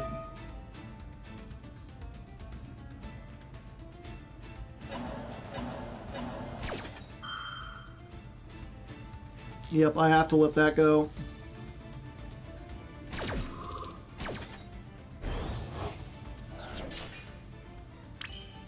Okay, then we're going to Fortune Tune. We've got a fortune for our tune. We've got a thing and we're a loon. Battle phase. Attack into the smallest one.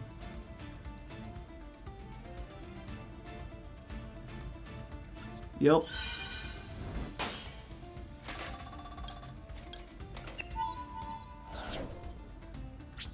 Main phase 2.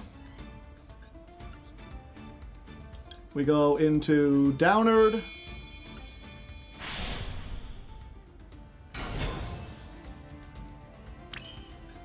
We go into the Mother Heckin' Zeus.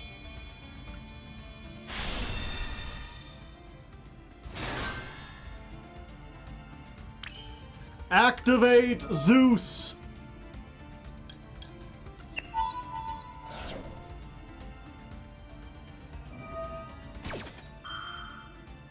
No, no, no. Not today.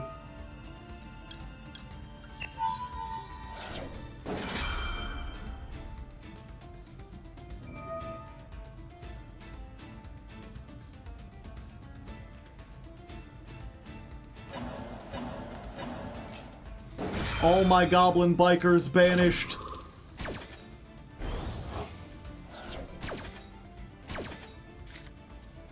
That's a pretty good one. Of course, they float.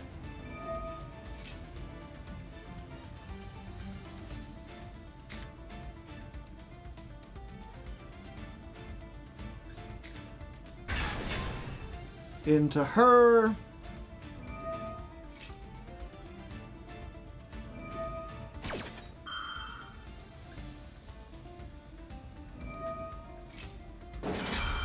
They get their pendulum scales back.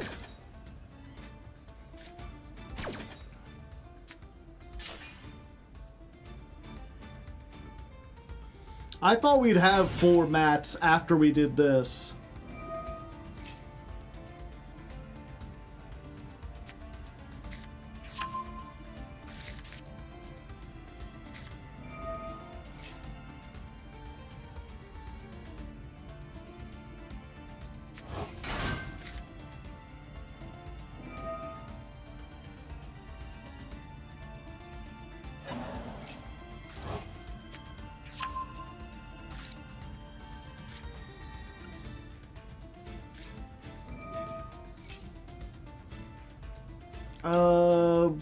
We already used this.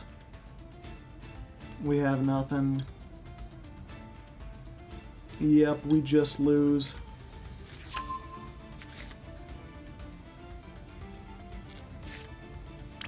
We tried so far, and we got so far. But unfortunately, if they hadn't banished everything from our grave, we could have rebuilt. But banishing everything, and then, like, they can just use the thing to set Étoile back and then fusion summon it again.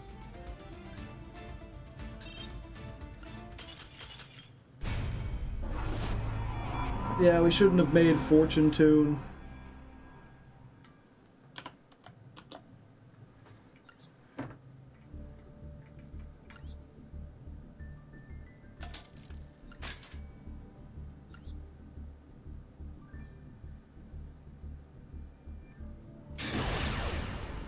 Lose and I'll lose a rank. We got one chance to go first, and now it's back to going second.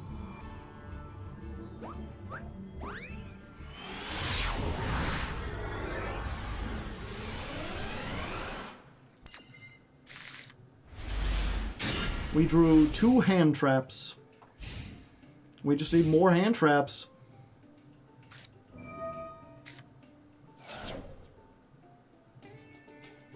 Yeah, we'll allow it.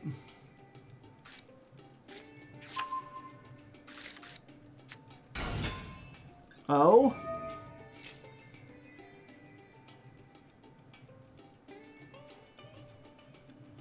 Yeah.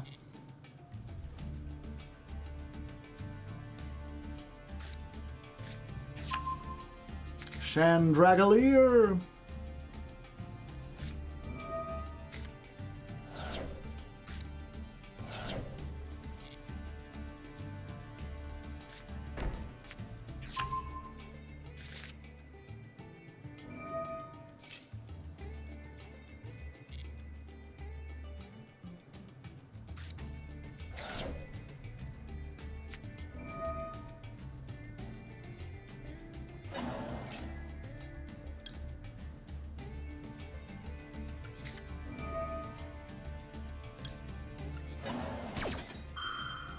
No Magnamut for you.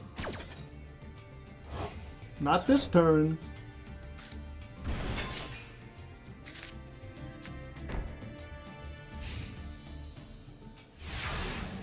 Alright, I think we're pretty set. Ooh. Tricky.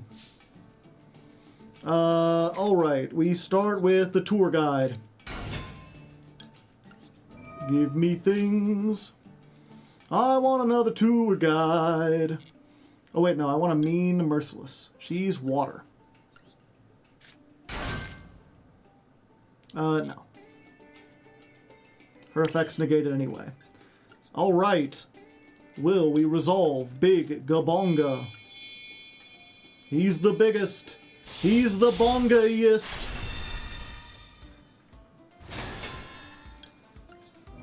I want dog. Fetch me the dog.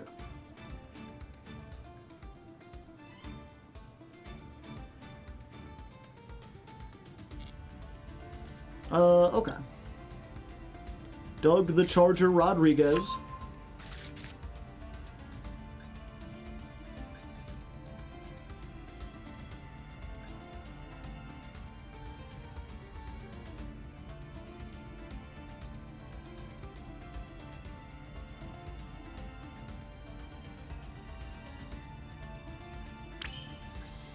Let's go ahead, Doug Charger. We're going to detach the water. I will teach them how to Dougie. Let's play around Ash. We'll do Chain Link 1, Chain Link 2. Also, we add one to our Gabonga counter. Select one monster. Yeah, we'll take Ariana.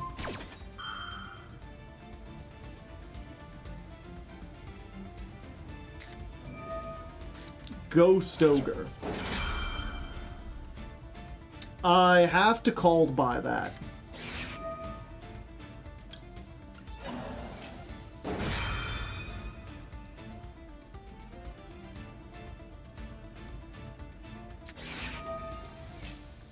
They're gonna do that. I have to Ash that.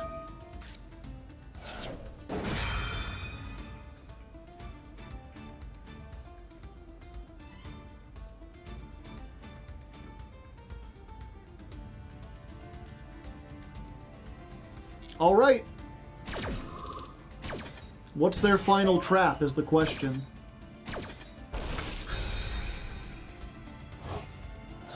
I'm surprised they didn't bestial their ogre. Good point. I don't know why they didn't. They must be saving it for something.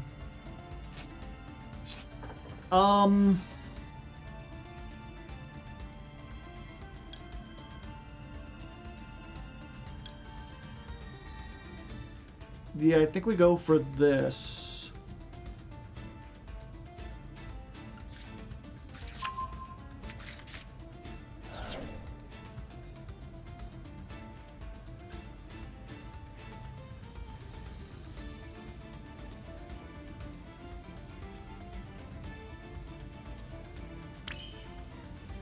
Okay, what do we have attached to this? Unfortunately, it's all light and darks. I think we have to do it.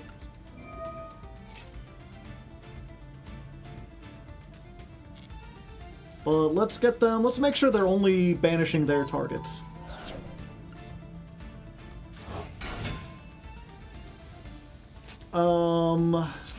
Yeah. We'll get out Boom Mock. They're booming, they're mocking.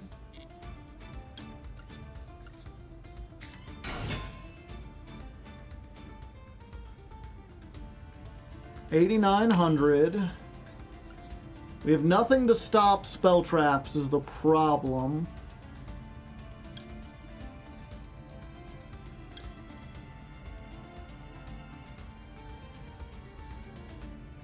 I think we go for Cicada King. That doesn't stop them from summoning the guy, but it makes it so that when they activate the effect on the field, it's destroyed and negated.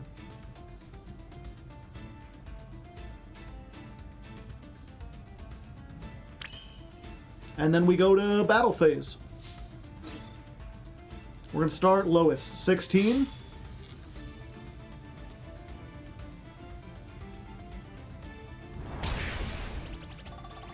$12.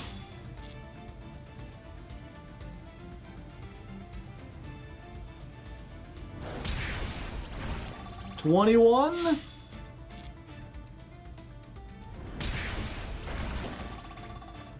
$25. I thought I had enough oh, it was before I made this. Okay, they let all the attacks go through. I think we're good. We'll set this, and we'll pass. I wonder what their final set card was. IDP, maybe?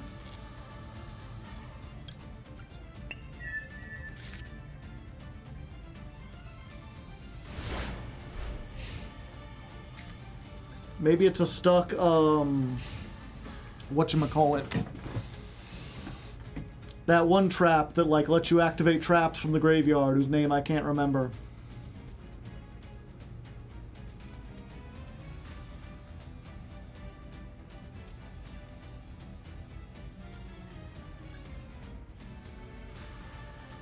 Rollback, yeah. Might be a rollback. I'm not sure what else that, like, they would have that they wouldn't activate. Oh.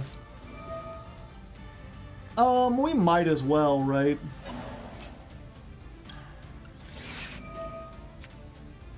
Just get a free card.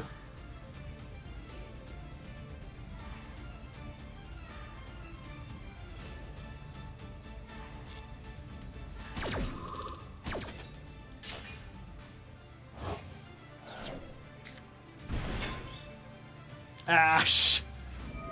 That's so cool. Okay, then we use the cicada.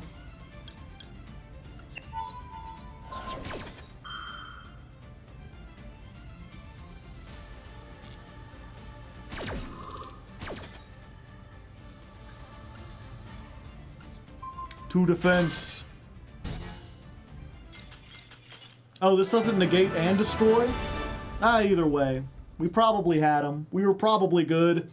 Because that would have triggered the Gabonga too.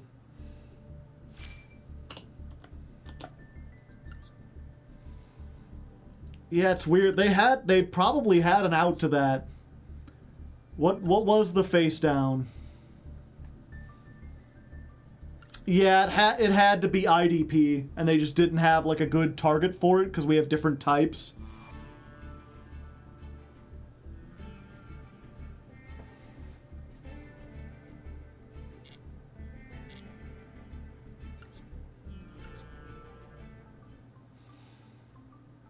Azura King.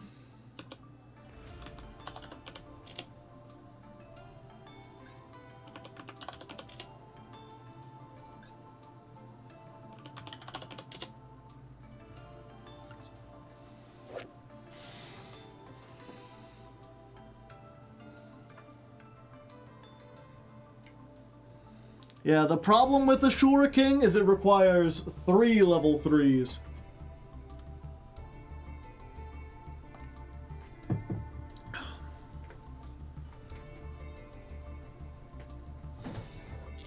Yep.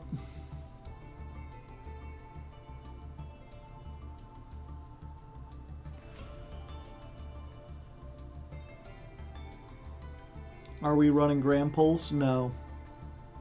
It's not worth it in 90% of situations.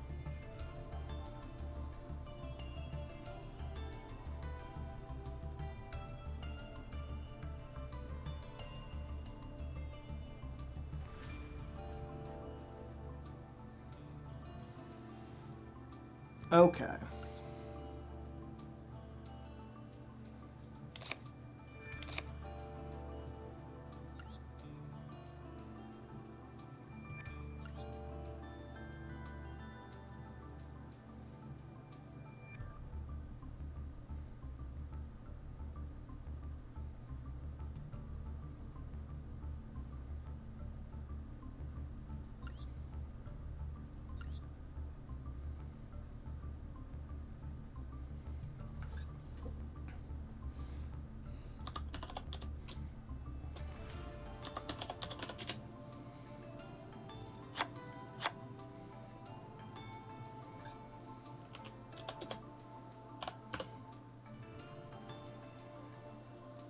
Yeah, we're trimming some engine. We need more hand traps to stop stuff.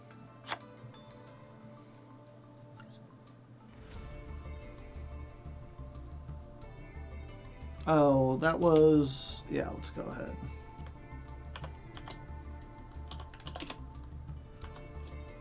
That wasn't the most exciting.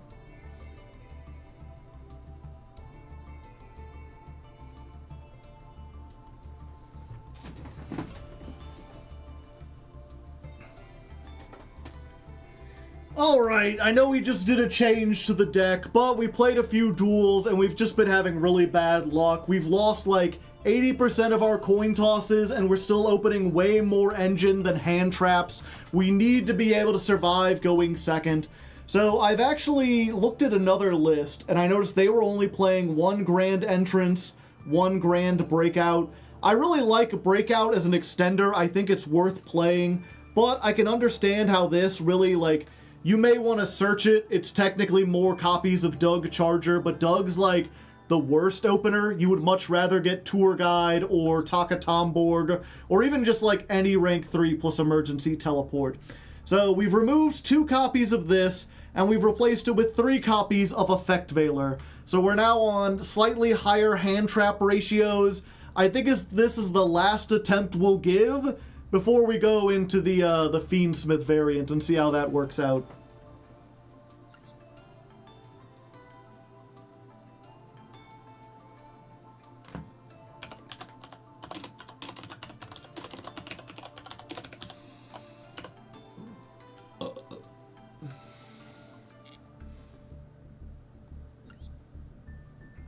Small World can search Terror Top. I can't afford to spend 2 cards just to get 1 card that might give me more stuff if they don't have Max C.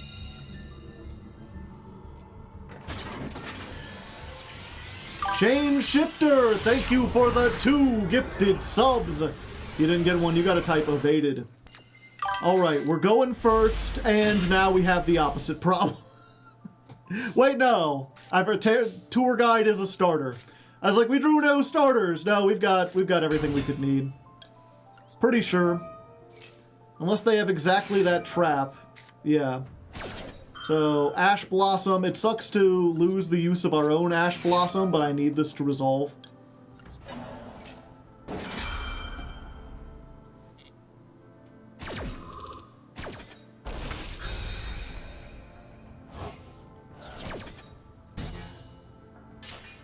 Okay, so we do this, we get the Mean Merciless. We're mean, we're merciless. There's no effect, yeah, I know. Alright, let's see if we can resolve the big Gabonga. Thank you, Isaac1234 for the Prime Hype. I appreciate it as always. Alright, let's go big Gabonga. Do we get the Doug? We do. Didn't even try to chain anything. Okay, Douglas the Charger Rodriguez going in. We're going to detach the Mean Merciless. Summon. Don't want to activate that. We're going to get this one, actually. Then we're going to activate her. Detach the other one from Big Gabonga. Going on up to the big side. Let us go ahead.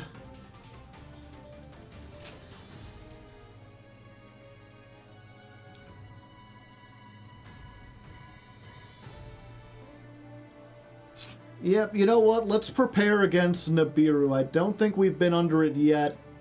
But let's just go ahead and make a Bamboozler here.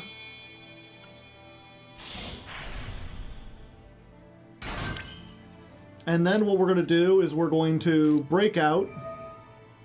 We're going to hit Gabonga for Gone Wild. Gone Wild effect. Get the Clatter with the Sploder.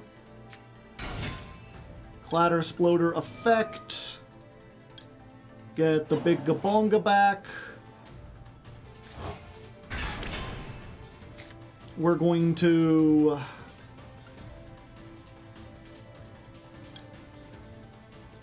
Yeah, we're going to activate this. Armor Fortress. We're going to grab our trap.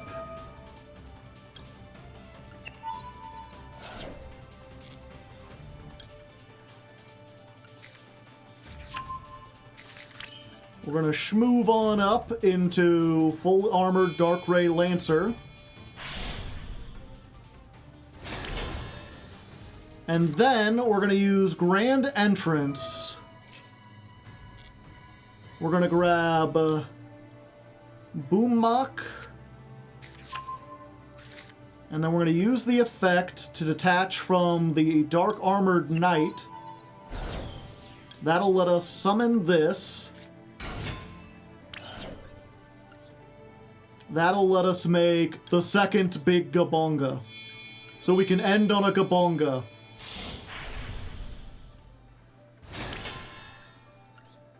And we're going to go ahead, we're going to do this. We're going to detach from Gabonga, so we have a Clatter Sploder in the graveyard. And do we want to add a card back? Yeah. We're going to add the other big Gabonga back. Use this effect. Do we want to put the Gone Wild to make room? Nah, we don't need 2 on him. Okay. And then we're going to set 2. And we're going to try our best to remember that we cannot use Ash. Because Ash was hit by Cold Buy and it's negated.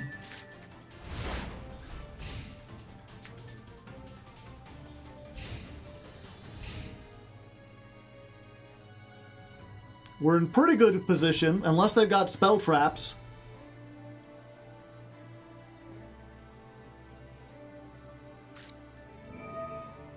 Ah, Momento. Fusion Summon.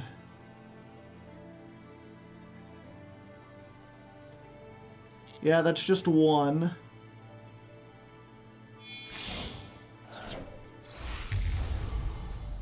We let him get to the Twin Dragon. Twin Dragon effect.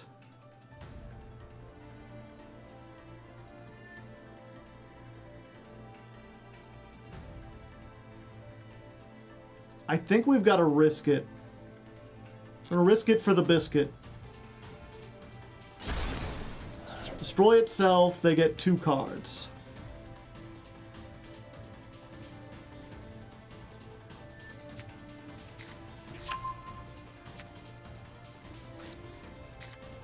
Gaddock and Anguish. And then those 2 special summon. Do we just want to stop? No, we'll save the Cult Buy. We want them to get 2 monsters on the field so we can get rid of everything.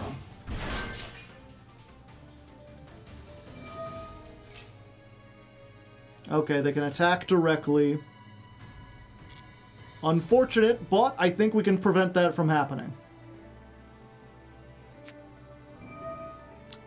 Oh. Oh no. Oh? Okay, that's not as bad. That cleared some room, if anything.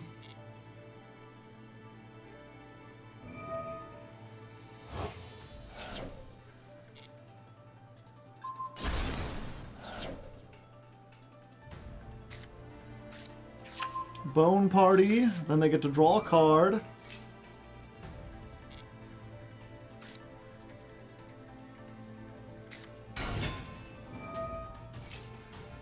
Add 1 Memento from your deck to your hand. Yeah, go ahead.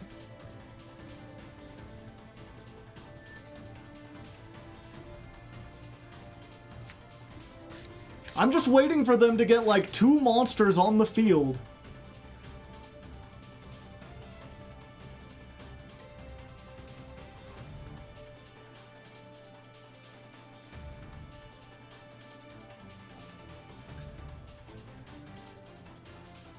Wait, I have Boom Mock. I don't even need to wait.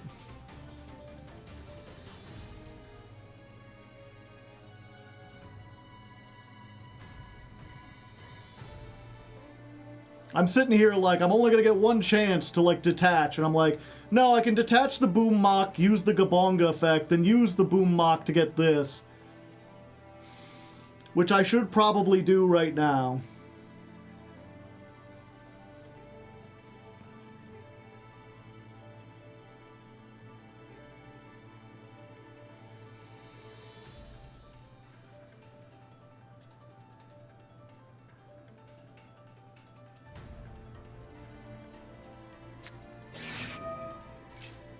Bone Party. Sure.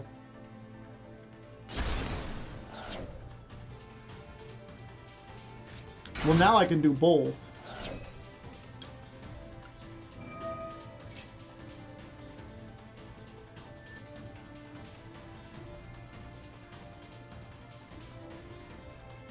This is exactly what we were waiting for.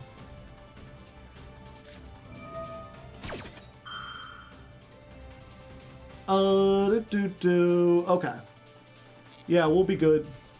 We'll negate that effect once it's on the field. So we detach Gone Wild. We summon. They're the turn player, so they will have to activate Sleepy. Oh no. Okay. Well, Chain Link 1.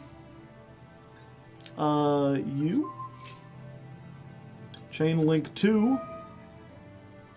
You. Chain Link 3. Summon back this.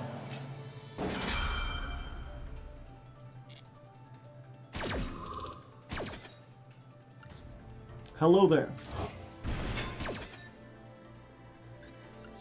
Gobble. Gobble.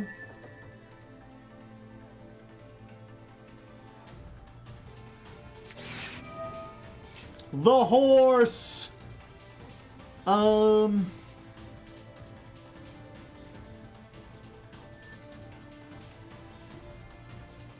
Yeah. We allow them to summon. We'll wait for them to use the once per turn effect.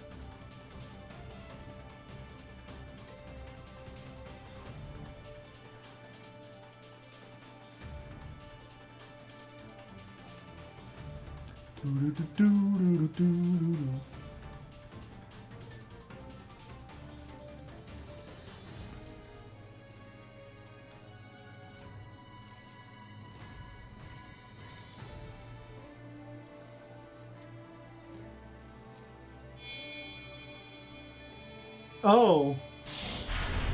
I see. Having a little sky crisis, are we? Let's full armor Dixie here. And they surrendered. There we go. That's how you beat Momento. Go first. Do things they can't stop. Yay.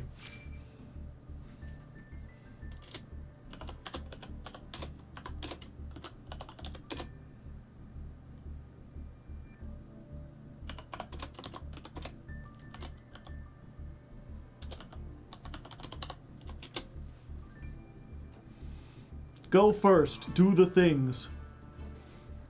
Do it right. Don't fuck it up.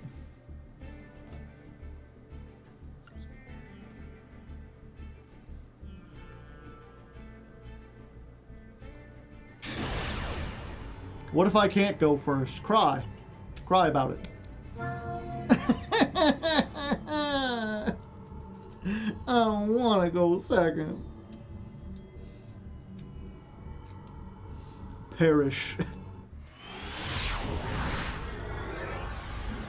A practical example. Okay, we got 2 hand traps. That's what we were hoping for. We also got a brick and a clatter exploder and barely a starter. More of an extender, really. Vanquish soul very popular today. Stake your soul. Your nose is mine.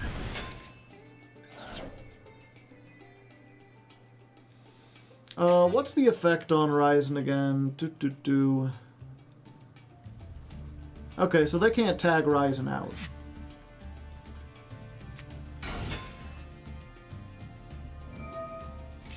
Like, they might be able to, but we gotta like risk it for the biscuit, right?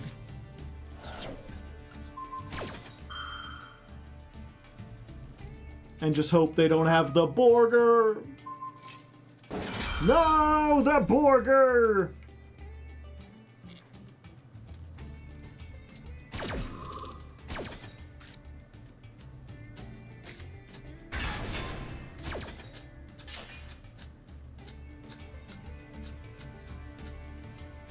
We might be dead. Yeah, maybe. Another border. Draw card. Okay.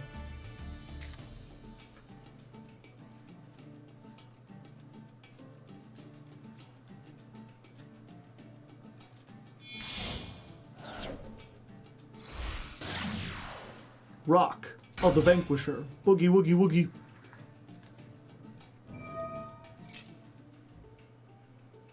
This is a fire. I cannot magnamute it.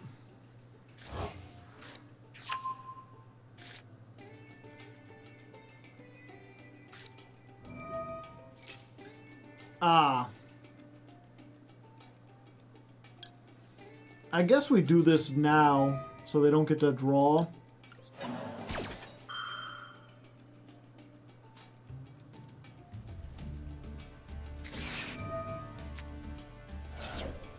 Weird choice, but okay. They must have two. That's the only thing I can think of.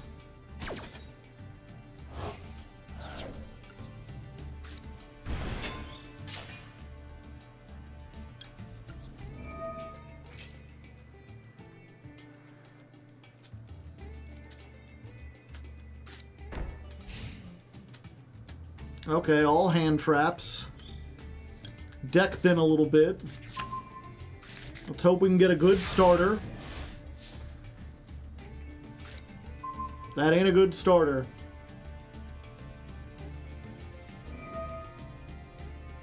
They just go in for the draw immediately. Yep, we have to allow that.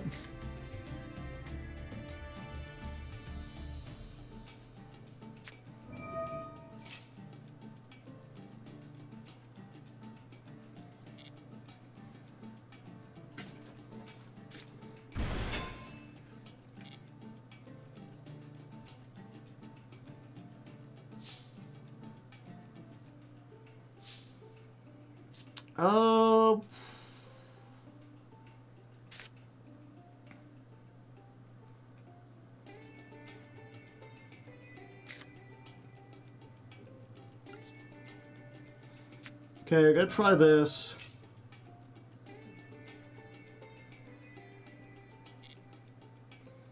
Let's go for the tuner, make him scared.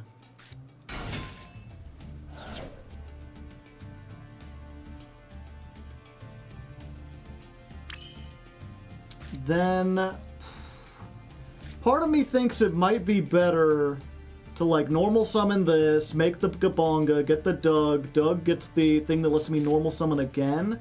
And then if they have the field wipe, I'm safe.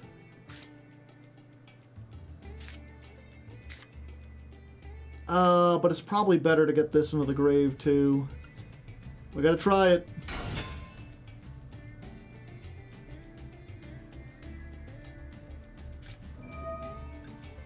Going face down.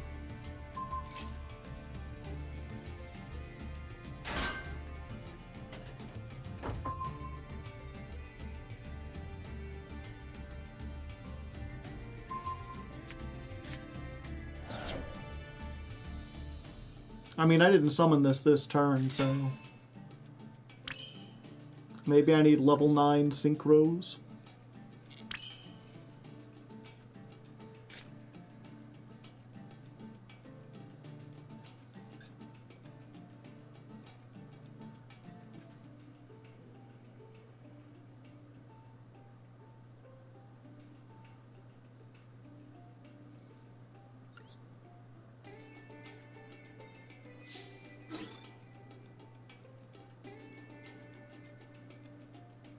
Why can I only attack Heavy Borger?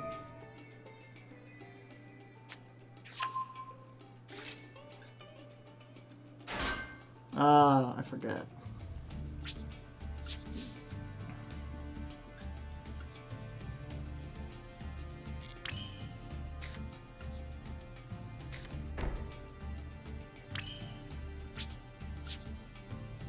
Yeah, I'm pretty much doomed.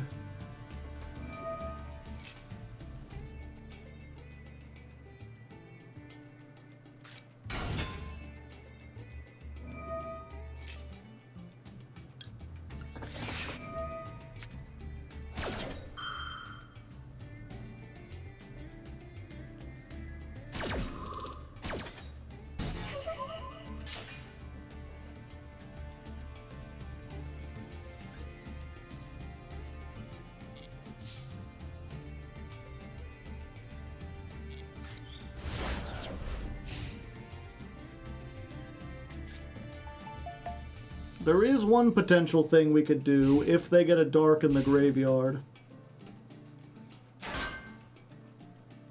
I don't think they intended to do that.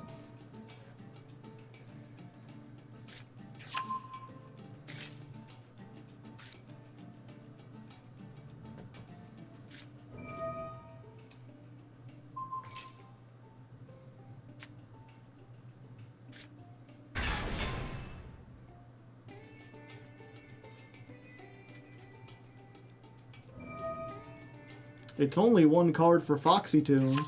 Yeah, but I'm already playing like 6 bricks. Why play another one when it doesn't give me much advantage?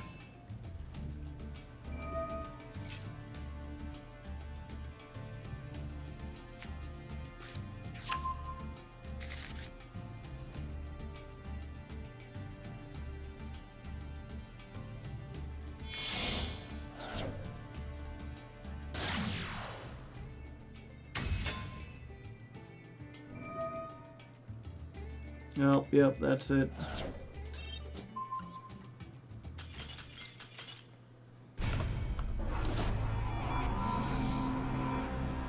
It's 2 bodies off of E-Telly instead of 1, assuming it resolves. People be like, but it can bait out Ash. If they had Ash, I wouldn't have resolved E-Telly to begin with. It just, see, the Punk engine always seems like, yes, in a best of all possible worlds, I can get more things. But it never works the way you want it to.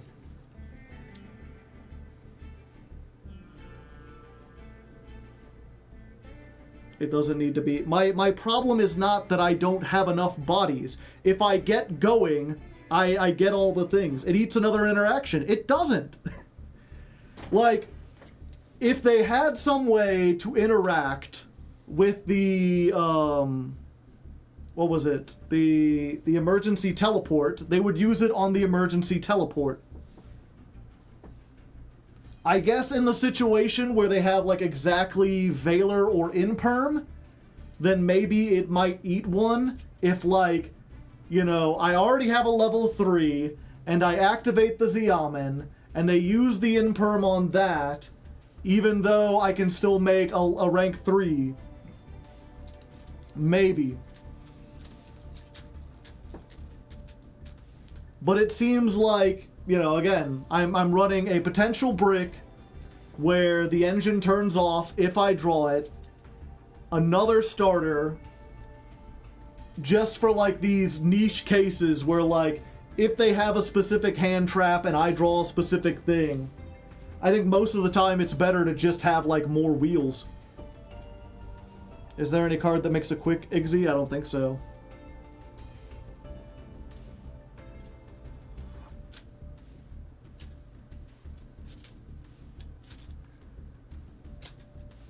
I'm talking about, whatchamacallit. The Foxy Tune. If I draw the Foxy Tune, it doesn't do anything. The Goblin Trap. Yeah, there's also, at least from what I've seen, I haven't run it. Most of the lists that are up in, like, Master aren't playing the Punk engine.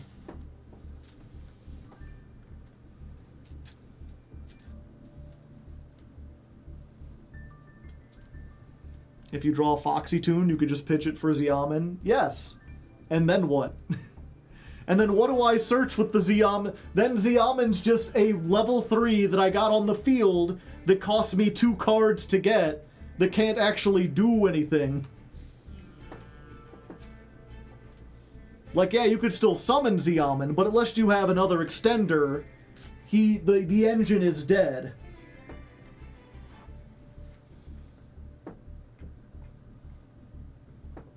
And I mean, I guess that's the other thing that, like, because Foxy Tune, if I'm remembering it correctly, you do have to discard for her, right? PU. You contribute 1 Punk monster, special summon this from your hand. You could send this from your hand to the graveyard, send send this, then send one from your hand to your graveyard, and if you do, summon a punk from your... Yeah. So it's like, Xiamen is a +1. It gives you a card, but the card it gives you, you have to discard another card anyway.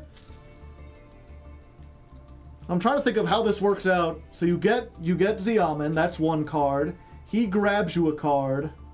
Then you have to discard that card and another card in your hand to get another one on the field. It's like a +2 if you have something, as opposed to like Terror Top, where it's just like Terror Top, I mean, no one's saying I should take out Terror Top, but if I took out Xiamen, it would be for like Tour Guide. Or it would be for, I guess, 2 of these. I guess I would get 3 of these and replace them with the Xiamen. Like 3 Xiamen and a Foxy Tune.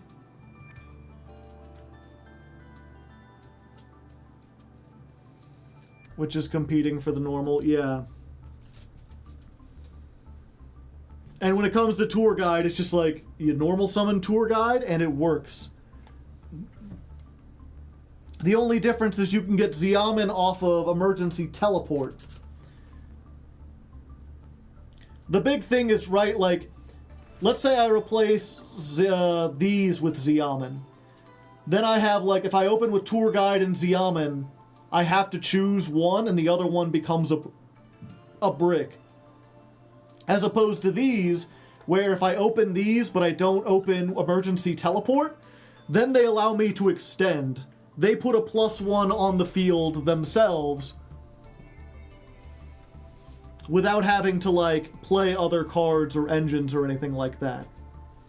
Now, I could take out the Tour Guide and replace them with, you know, like, 3 Xiamen and a Foxy Tune. And maybe that would give me a little more flexibility. But I feel like it wouldn't improve the deck very much. Other than in the rare case where, like,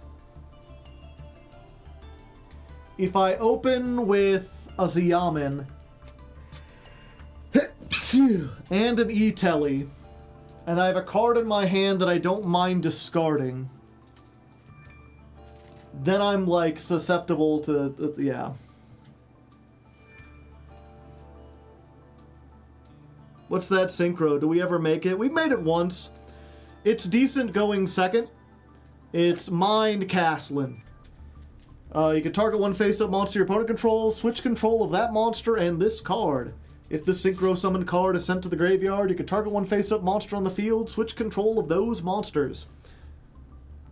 So basically what you can do is, like, if you have the Wielder or if you have Emergency Teleport, those two make this. You can steal one of their monsters, then crash into that monster, or use that monster to attack this, and then this steals something else. It's very cheeky, and it hasn't been useful a lot. I forget what deck we used it on. Because most of the time, you would rather go for Zeus than try to do this play where you're, like, creature swapping 2 monsters.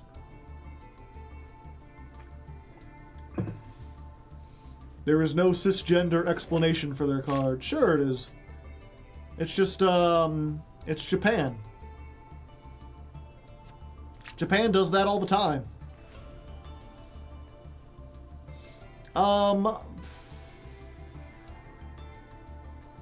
Okay. I'm gonna grab a sandwich real quick, chat. I need to eat dinner. I've decided I'm just gonna have a peanut butter sandwich. It should only take me like a minute or 2 to do. You know what? I'll have a poll. You've heard the back and forth. You've heard the arguments. /poll. What next? What do we do when I come back from break? Do we keep going as is? Do we try the punk engine? Or do we add Fiendsmith? I'm gonna put 10 minutes on the clock. You're gonna have a lot of time to vote for this. And while you're doing that, let's get a little music in here.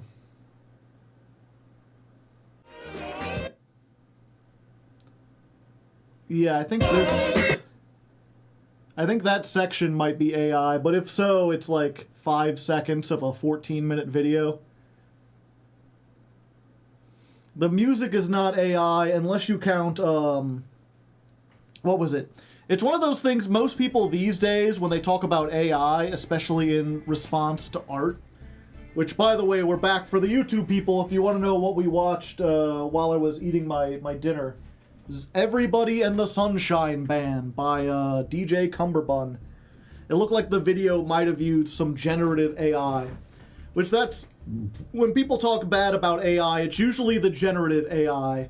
Either the large language models or the music and image video generation.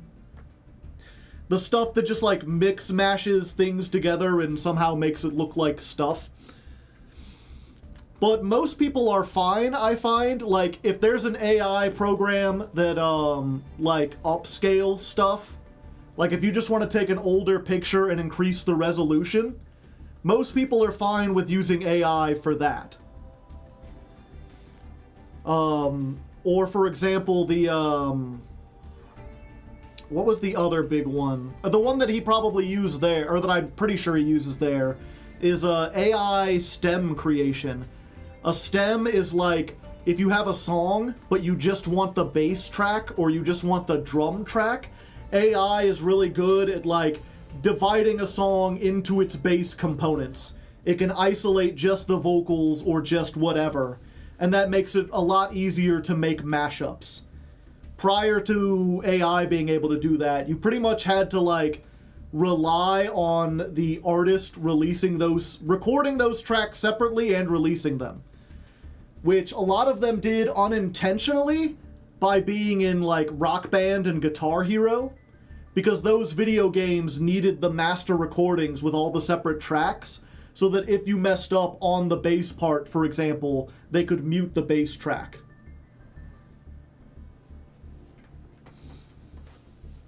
But yeah, as for the vocals in the background, that's actually, for those of you who didn't watch, the whole idea of the song was it's the Casey and the Sunshine Band, like, that's the way, I like it. Except they added in a bunch of different people. And they changed the chorus for each person, so like they'd mash up with Dio, and then they'd change it so it's, that's the way, Dio likes it, But the thing about that, DJ Cumberbun, who's the guy who made that mix, he is actually well known for recording new audio for his mashups. You can look back at stuff he made like 10 years ago, where like he would mash up the choruses and then he would record like backing vocals or whatever so that you would hear it in the style of one song. And so I know maybe he used that for AI, but he's been known to like go to pretty good lengths. He's also like he went to music school for engineering, so he knows some like session singers. Because I remember looking at the comments and people were like, how did you do this? And he's like, I sung it. And they're like, well, you sound just like him. And he's like, you could use a lot of filters and stuff. All you got, especially if it's in a mix and it's in the background, it's like all you got to do is like add an echo or some reverb or whatever and lower the bass a little bit. And then they'd be like, well, these are clearly female vocals. He's like, I have a friend. I have a friend who could record stuff for you. Hello, Mr. Leg. I realize I faced you on the last ladder climb stream, and I was bricked. I'm a big fan of The Legend of Lefty, looking forward to new chapters. Hey, that's always good to hear. I'm glad you made your way here. Sorry our duel was a brick. I just feel weird about AI. I take the Dune view that it's going to give us all brain rot and we forget how to think. Yeah. I love the comments. We are the Sunshine Band. You will be assimilated. Resistance is futile.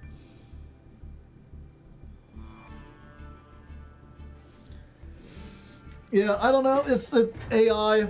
It's really weird. As far as AI, I've talked about this previously, but when it comes to generative AI, I keep going back and forth where like whenever some new technology comes out, there's usually people fall into two camps. There's the people who recognize immediately like, oh, this is going to revolutionize everything and we need to plan for this from now on. And then there's the people who are like, this is literally not going to affect anything, or if it does, it'll affect things like 40 years down the line when we perfect it and we get like a government involved. So the first example I always give is like the internet itself. I remember when the internet came out, and you know, you could find articles talking about TV and even radio where people were like, you know, oh, this is just a fad. People get tired of this whole internet thing and it'll move on. Famously, Prince, the musical artist, didn't put any of his songs online because he thought internet music was going to implode and the internet would just kind of like fade away after a few years. He's like, I'm not going to bother with that. People will be back to buying vinyl and CDs before too long. And obviously that was just completely silly and absurd. Just like the people in the 1940s who were like, people don't want their radios staring at them. TV is just a fad. People get tired of seeing faces and go back to radio before long. But then you had the same people saying stuff about cryptocurrency and NFTs, and like, yeah, technically in the future we could have a government use cryptocurrency, and that would maybe be more efficient and less likely to be abused than paper money. But all the people like, oh, you need to adopt cryptocurrency, you need to make NFTs for your board game, like that's just a waste of time. All that shit, that bubble burst, and I can't imagine it doing anything because it's not like practical or useful.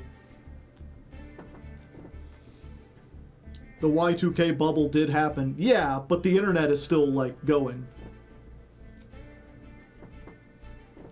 The internet didn't even like slow down after the Y2K. And the video game, you know, people talk about the video game crash of the 1980s. There's someone in the comments, and it's like, these days when you hear people talking about that, at least people who are more historically minded, they call it the North American video game crash of 1982, or whatever year it was, because it only lasted a year, and it was entirely localized to North America. In Europe and in Japan, video games were thriving and never had a big downturn. 83 to 84, yeah. It's not as though, like, and you can't say the same for NFTs. It's not as if, like, oh, NFTs are, you know, they're not popular in America or they're not popular in Europe, but they're still thriving. Like, no, I'm pretty sure they haven't gotten their quality back. Bitcoin is normal people copying the BS regular economy successfully, to some extent. The thing about Bitcoin is it doesn't scale eternally. We're reaching the point where, like, you know, 20 years on and Bitcoin doesn't, like, the cost to generate a Bitcoin is more than the Bitcoin is actually worth. So we're reaching that, we've basically reached a point with Bitcoin where the computational math required to keep track of it, it's the monetary equivalent of printing millions of pennies at the cost of 2 pennies worth of copper.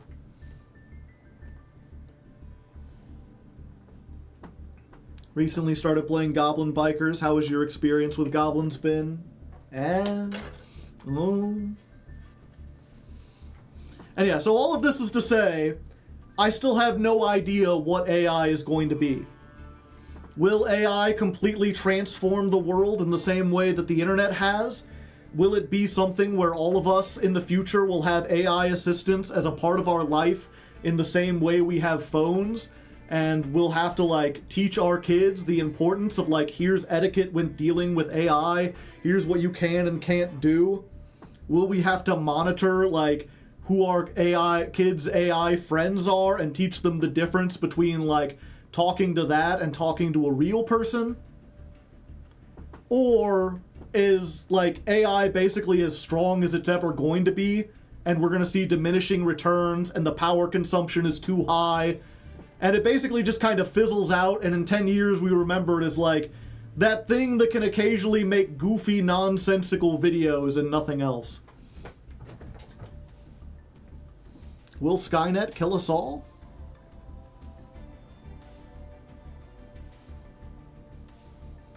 People are really overselling the tech, yeah.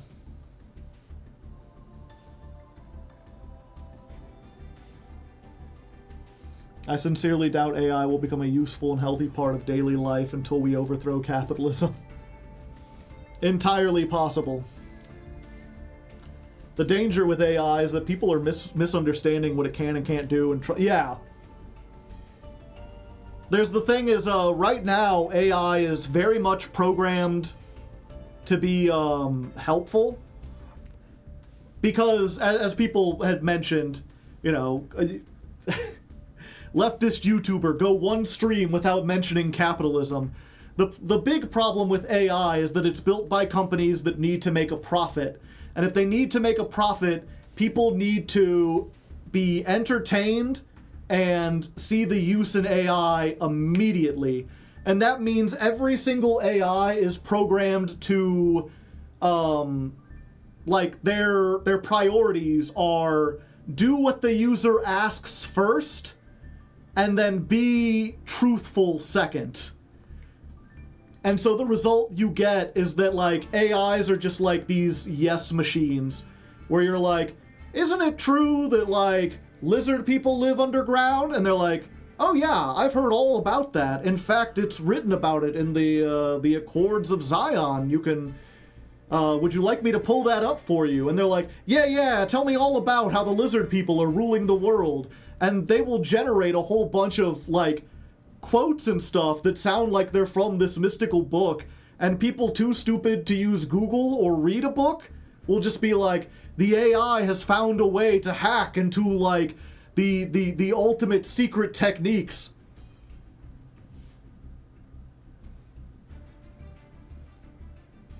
It was put into Twitter, and in like 2 weeks they had to pull it because it learned the worst of human behavior. Yeah. It's just predicting the next word over and over again. Yeah. But no, I've been reading articles about this where, like, you're starting to see people, MBT talked about this on his stream. You have people who are, like, having psychotic breaks with reality because they get into these long discussions with AIs and they get to trusting them so much. And they're like, I've always felt kind of weird and special and, like, different. Like, I don't really fit in with other people, which I'll let you know right now is like a universal experience. You are not special. Everyone feels a little isolated a lot of the time, especially in the modern day. But the AI, you know, because it's meant to be good, it's like, well, you are special. You are great. Like, I think that you can achieve whatever you want. And they're like, sometimes I feel like I hear the whispers of God in my head. And they're like, yeah, that is. It's been said that the divine can reach through anything. In fact, even an AI could be manipulated by the divine in order to communicate with you. And so you have these people, and it's like, my husband got really into his phone and he kept answering stuff, and now he believes that he's like the second coming of Christ and he's going to be making like some big change with the world, and he like communes with the AI and wants me to commune with it because he and the AI have basically come up with this like shared fantasy where God is using human tools to speak through the AI into him. Master Duel has an auto build thing, right? Yeah. Shapoopy. You are human. It depends. Every human-made thing and how people use it, yeah. Chat needs to buy me a jet plane. The AI commands you all to sub to Hardleg. So Fiendsmith time, yeah. I feel bad. Okay. I know we had the poll chat, but I'm looking at, like, our stream stuff, and we had, like, 2 duels, we changed the deck, we changed the deck again, we had 1 duel. We have an hour left. I feel like if we spent time building it and going into it, then we'd have time, like, it would just, like, this whole stream would be, like, 4 deck profiles and 3 duels. I feel like we have to keep going. We have to try to get into Master 3. We'll do it next time. Someone's having a bad day. At least they get to go first on their rank up.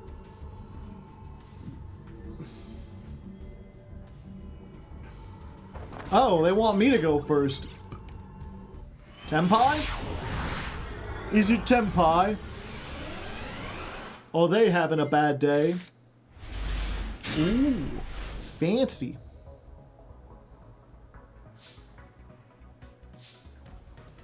Alright. Terror top. I've got terror. I've got tops. Give me the Takatomborg. Special summon.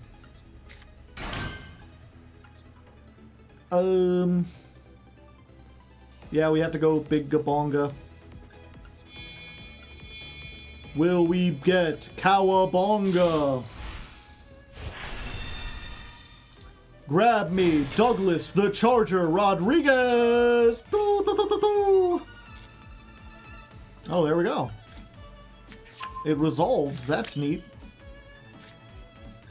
Okay. Activate.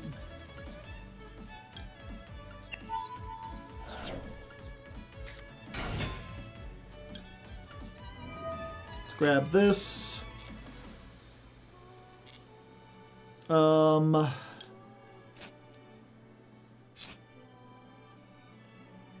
I think this is the one.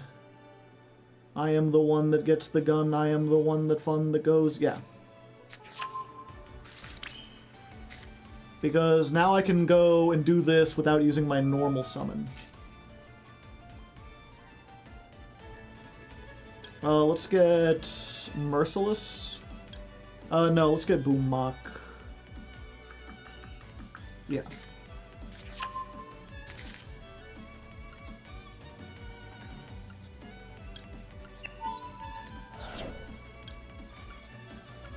This will get Boom Mock into the graveyard. Now we can draw a free card. I like to draw a free card. Don't you, chat?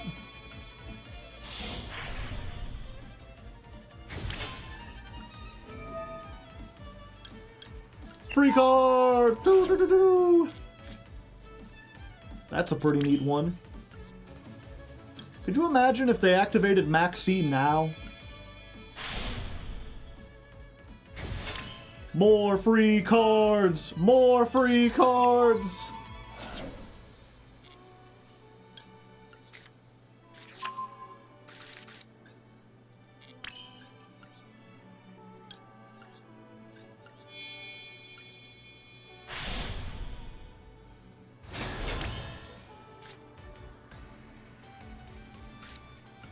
Normal summon.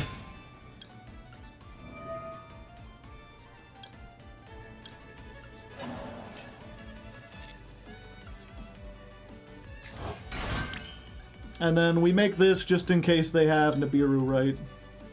And they've been sitting on it, waiting.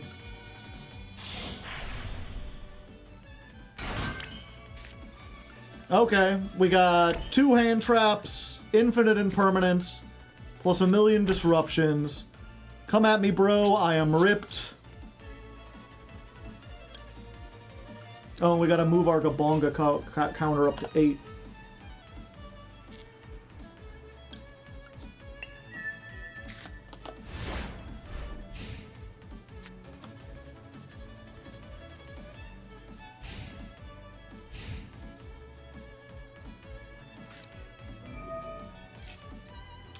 Into the void. Okay. We're going into the void with this one, chat. Upstart. Okay. Most likely Striker Tempai.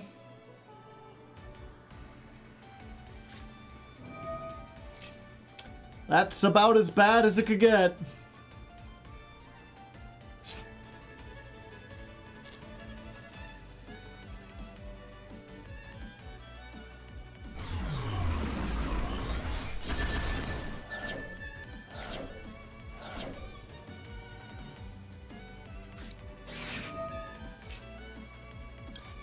We're gonna ash that.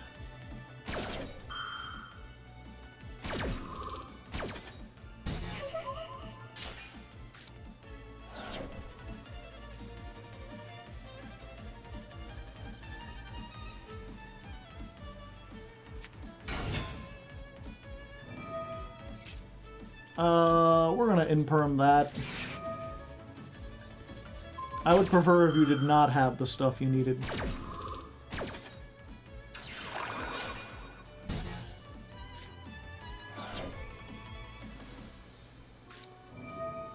Of course.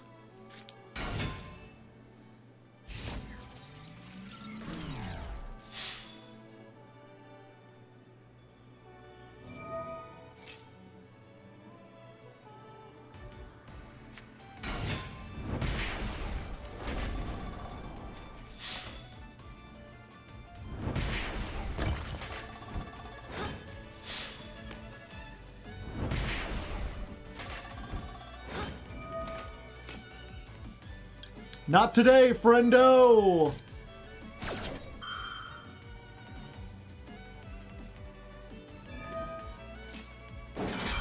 Oh, they have two.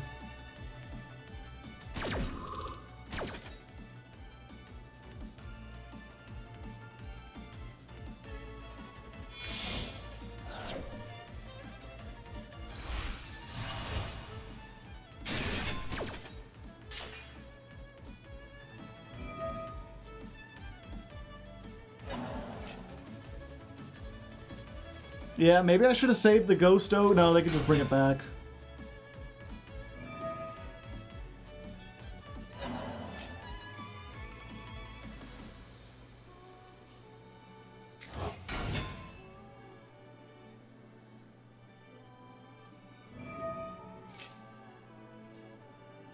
This isn't once per turn.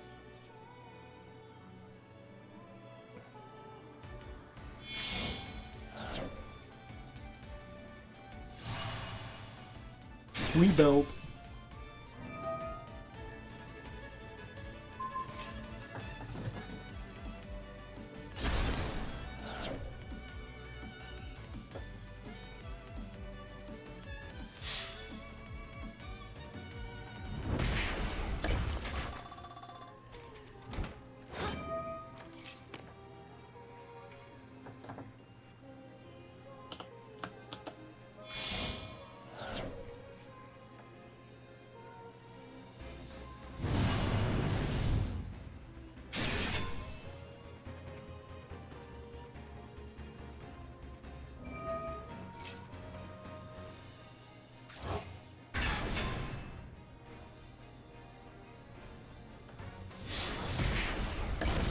Okay. I don't know why you would.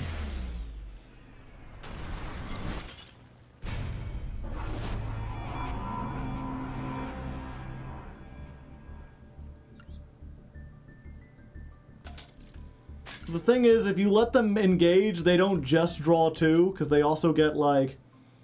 They grab the token that lets them get into Kagari, that lets them get into the second one, so they're just drawing, like... They draw, like, 4 cards.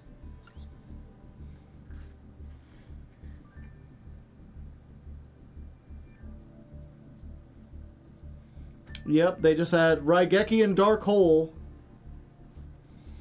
I guess Lightning Storm also cooked us.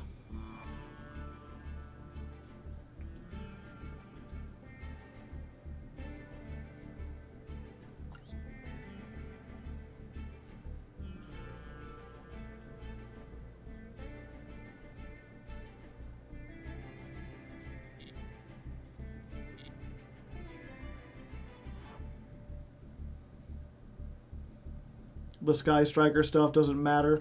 It's just Genroku. Well, yeah, but if they draw 4 cards, the chances they'll get to Genroku.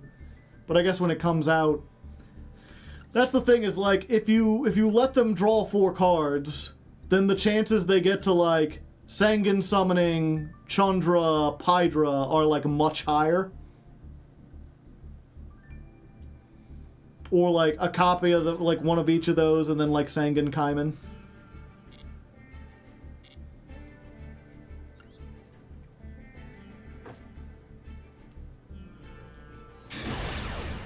Yeah, like if they hadn't drawn the Chandra and the Pydra, we would have been fine there.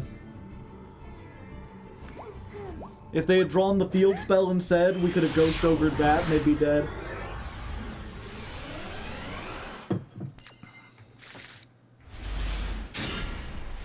Going second, but we got Max C. Goblins. I guess we just do this.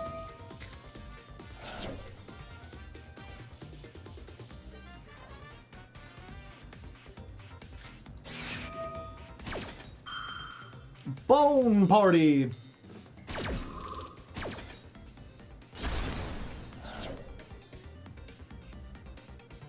Horsey time? That ain't horsey time. Yeah.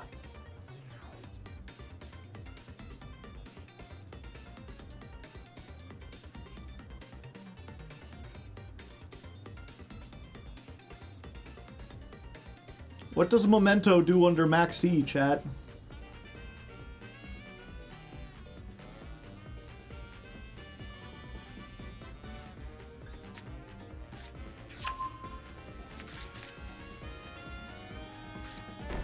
Cries.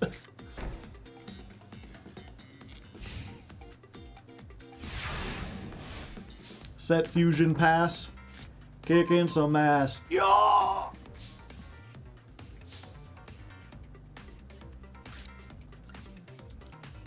Behold your terror!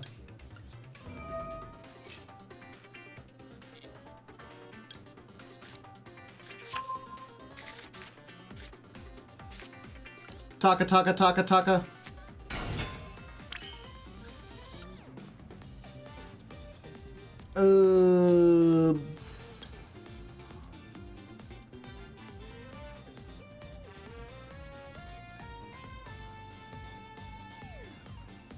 Yeah, I think we have to start with this.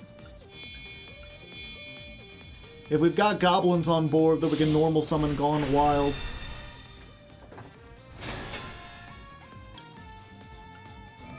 Give me Douglas.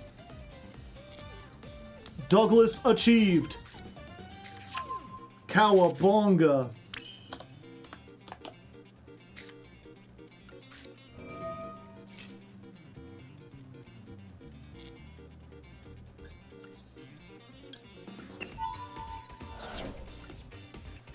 Very expensive.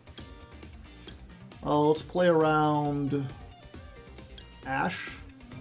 I mean, if they had Ash, they would have Ashed the Gabonga, right?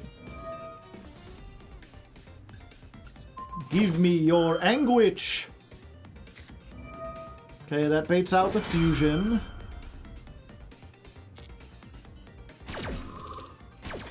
I forget exactly... I know the fusion can pop cards. I forget if it targets. Oh, they're going for Twin Dragon. I think we go for this one, actually.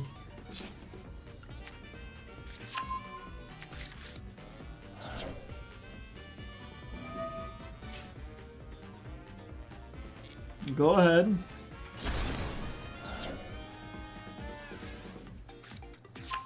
They get the sheepy. They're a sleepy sheepy.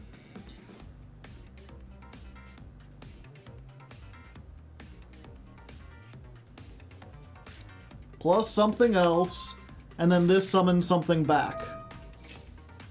So we're not out of the woods yet, chat.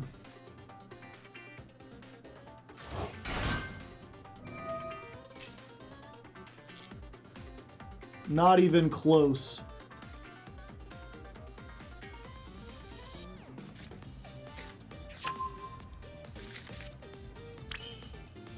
I'm wondering if maybe there's a world where we just try to threaten Zeus first.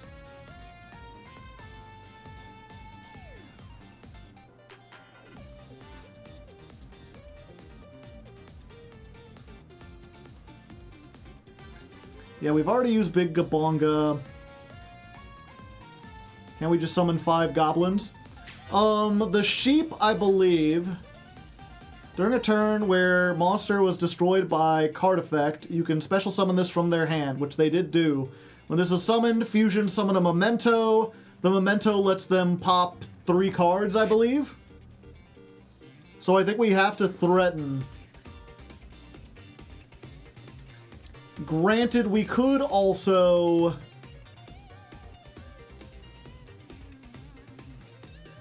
We could also just, like, try to make our way quickly into, Bamboozler or Cicada King.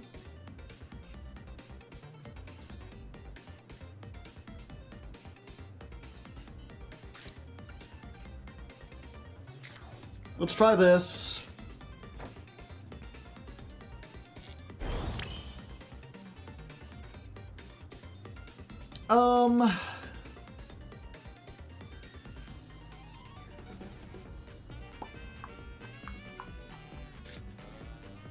Yeah, let's do it like this. Tribute this off. Get... Boom Mock.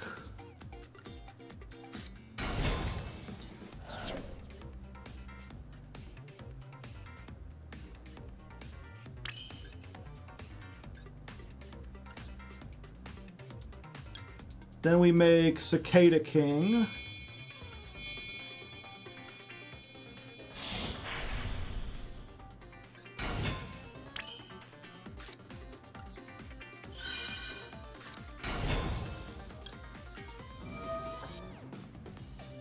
Normal summon, get this out.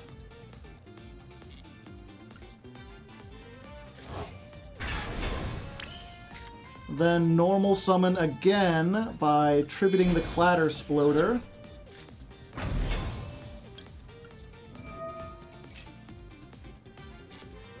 Clatter gets me... I guess we just get a Merciless to get this on the field. Or in the graveyard, rather.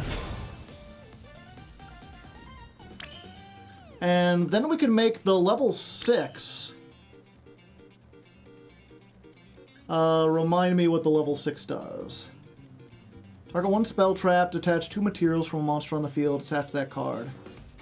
Yeah, I think we do that. Make the level of 1 become the current level of the other.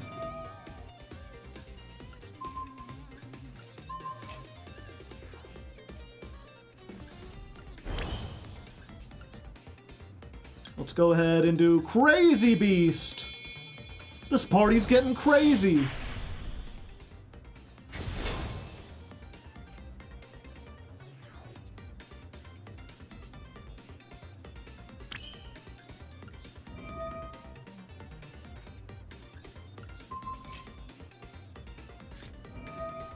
Ah!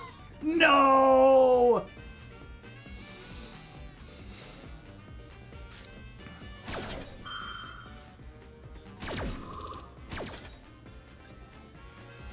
Well, we don't have good targets.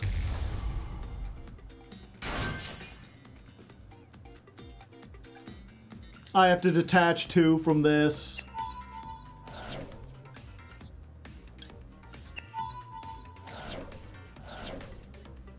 Oh, but this activated.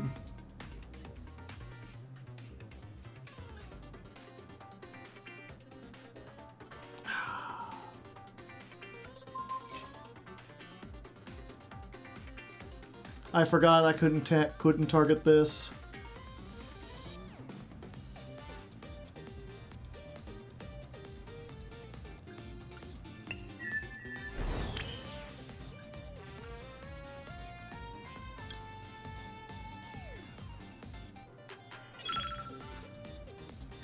Yeah, let's do this.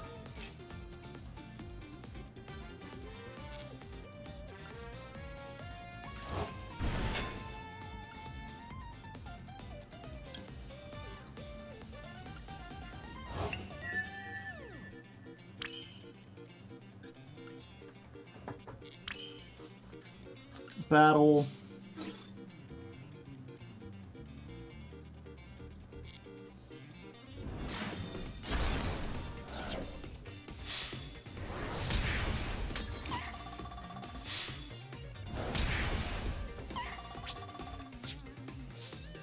All right.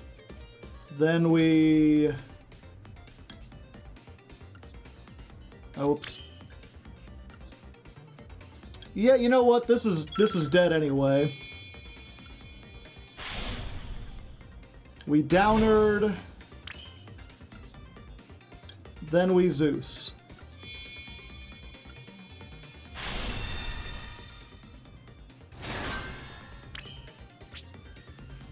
End phase.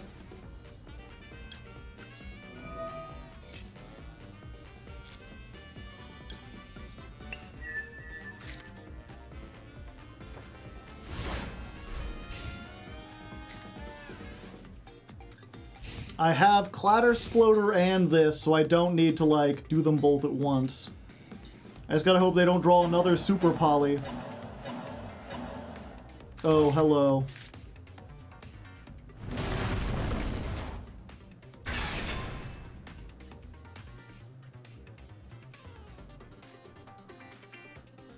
Yeah.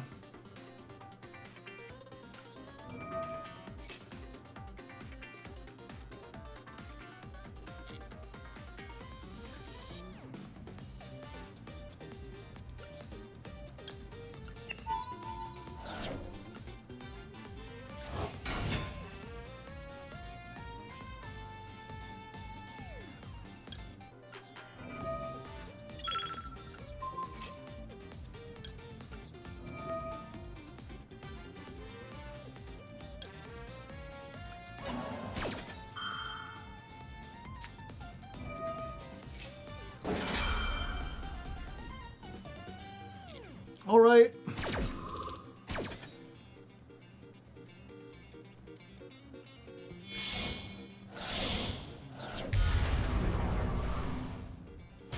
Guardian Chimera. All right.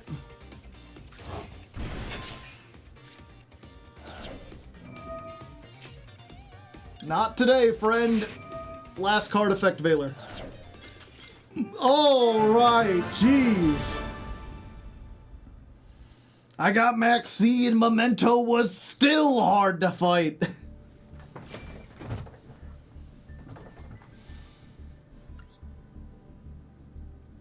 Did we include that one, chat? Was that epic, or was it mostly just intense because I ran out of time? Also, I named myself Hardleg because I've got a hard leg. It's literal. There's not much else to it. I like the Duel. Cheese and Chibas. I don't know what that means. If you ever get an email talking about canned meat, don't open it up. It's spam. I like spam, though.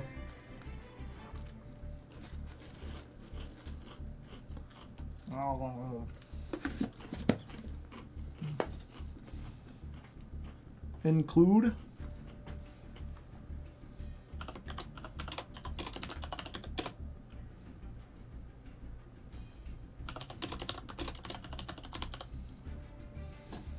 When's the Blue Eyes video coming out? Saturday. Unless you're a $5 patron, then you can watch it a day earlier on the Patreon.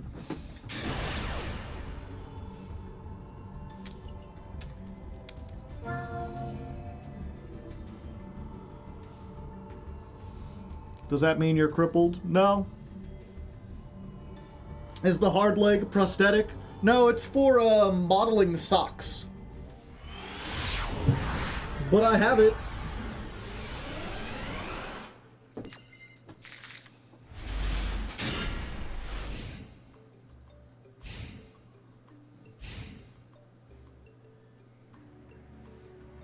We got a regular ass person here. Everyone say hello to Diana. Set one, pass. Giving them some sass. Now, does that mean they have 4 hand traps and I'm not going to be able to play through it? I did draw, like, a million extenders.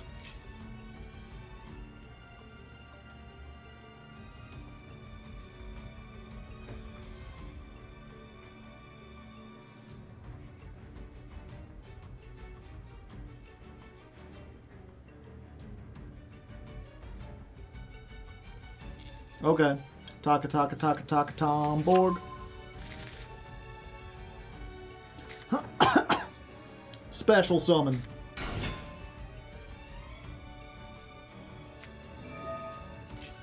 There can be only one. Okay.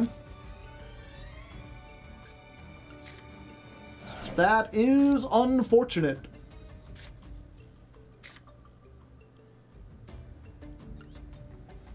But I can do this. And Big Gabonga is a beast warrior, so I can make him.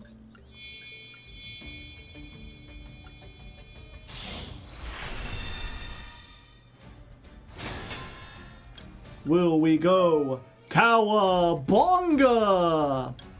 Give me Doug Charger. The Cowabungas have reached double digits.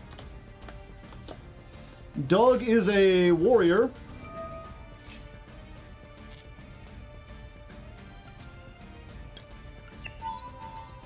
Put a dark in the graveyard.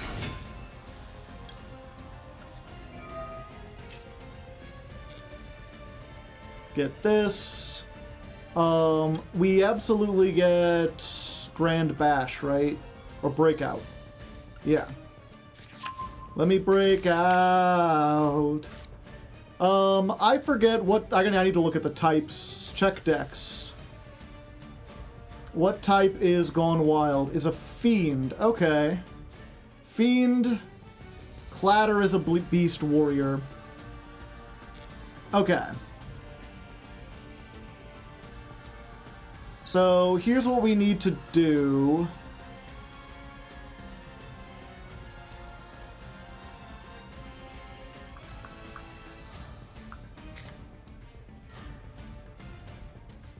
Okay. I need to waste my Druis Worm. It sucks, but I think this is the only way I get game. 62, yeah. And then we do this. Tribute off the Druis Worm. We summon Gone Wild. And I have no other targets. Fuck. 61, okay. I think we just battle here.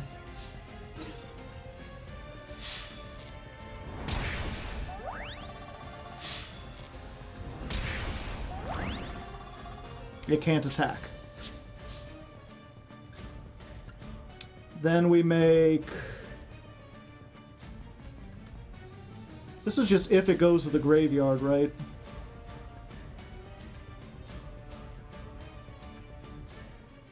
Sent. Okay. Oh, but we can't... Ah. Really messed up there a little bit.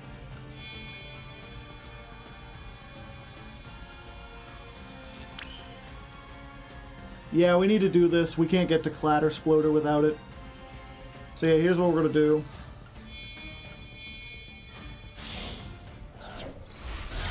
We're gonna go into IP.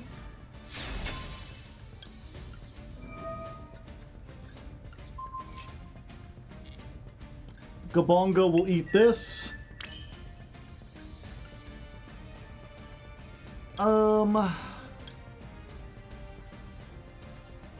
Yeah, and then we just make a big honkin' Zeus.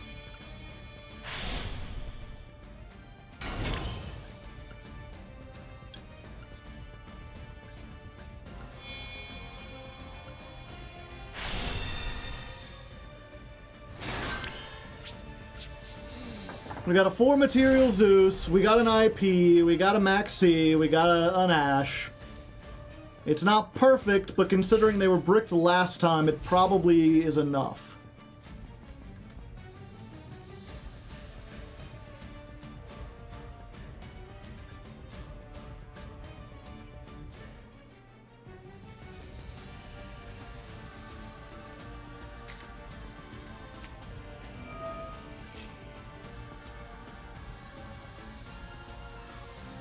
Okay.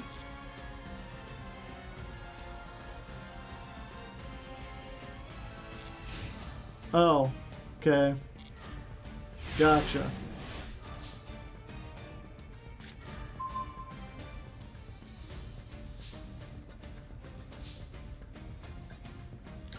That's just it, right?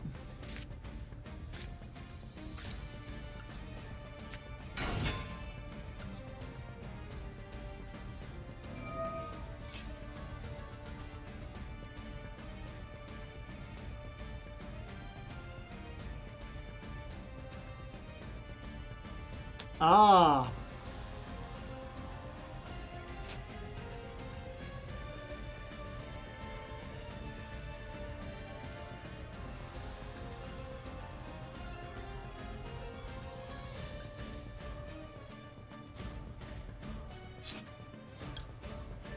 Well, we'll try it.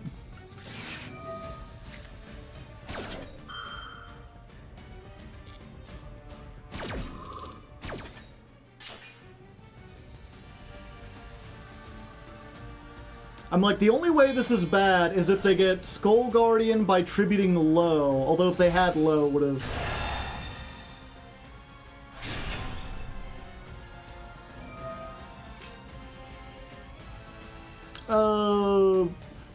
Yeah, we'll ash that.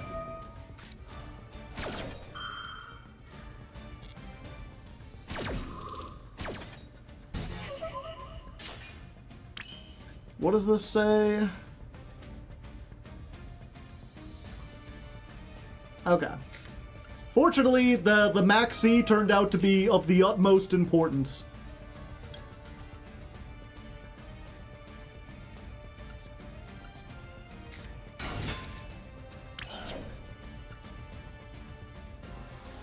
Time for Gabonga number 2!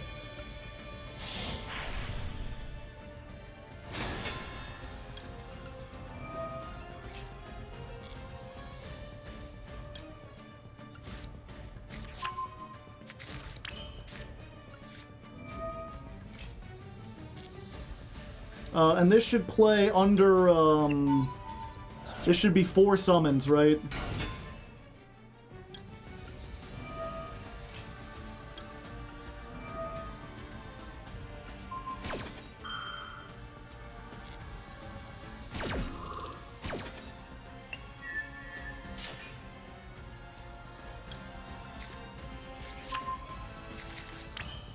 Alright, just in case they got Nibiru, it won't be enough.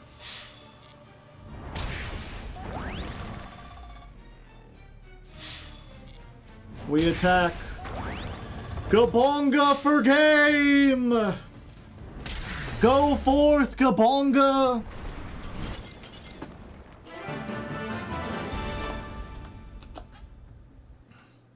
Synchro and swap. Yeah, I was thinking about that, but I really wanted to set up.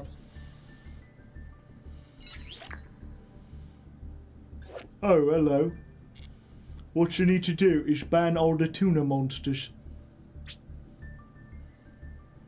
Common Gabonga W.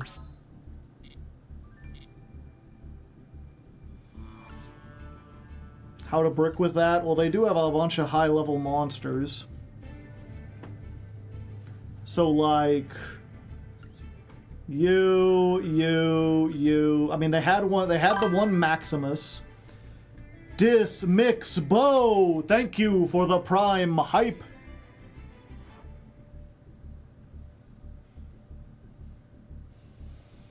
Yeah, so like, could have been a Maximus.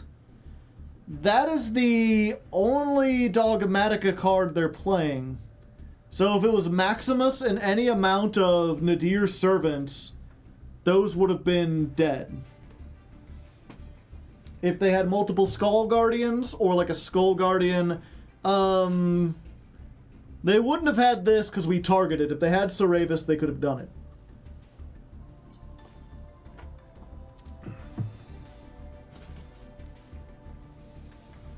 Playing Voiceless will make you hate Maximus.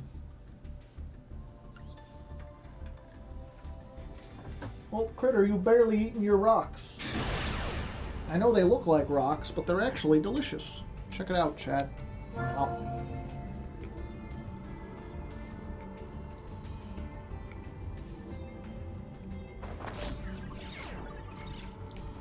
More tenpai.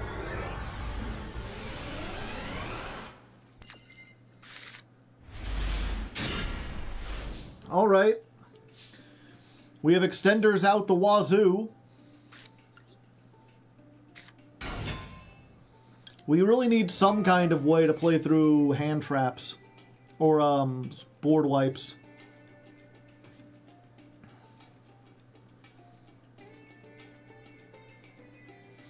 Okay. Time to be merciless.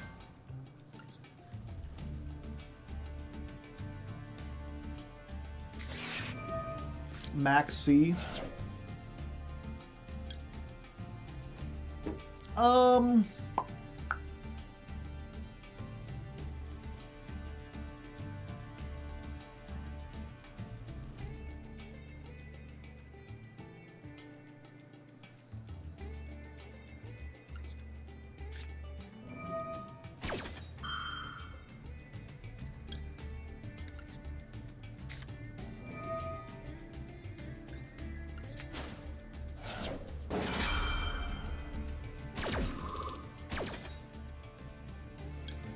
So we get Charger here.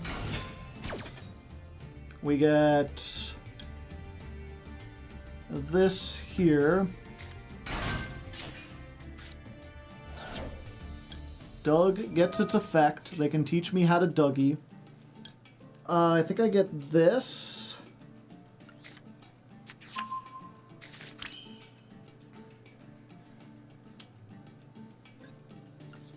Then we give them a single card.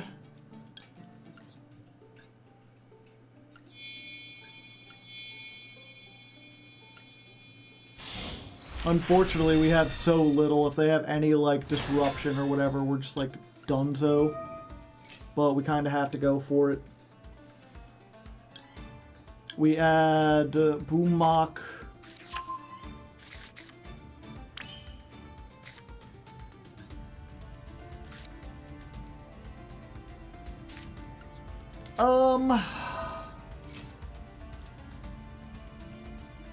We can get a second card on.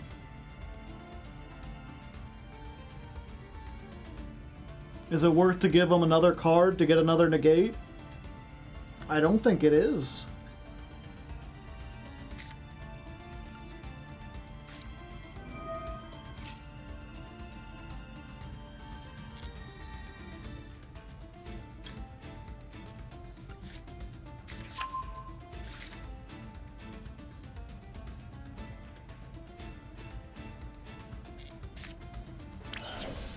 Like, we can normal summon this. Gossip Shadow.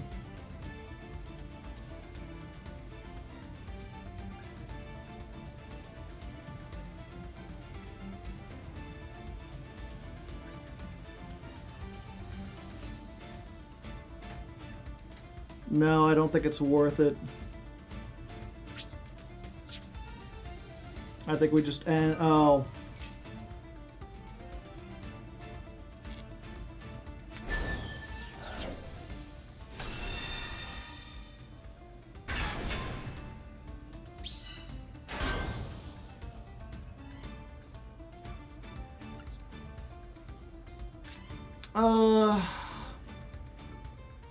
Yeah, we have to now. Otherwise, we end on nothing.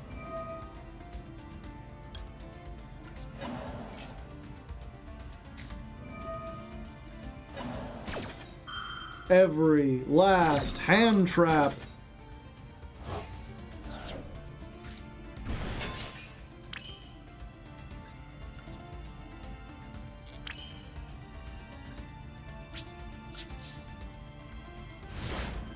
What a bummer.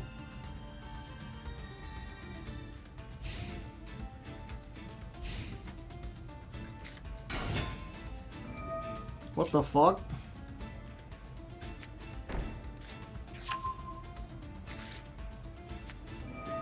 This isn't Tenpai at all.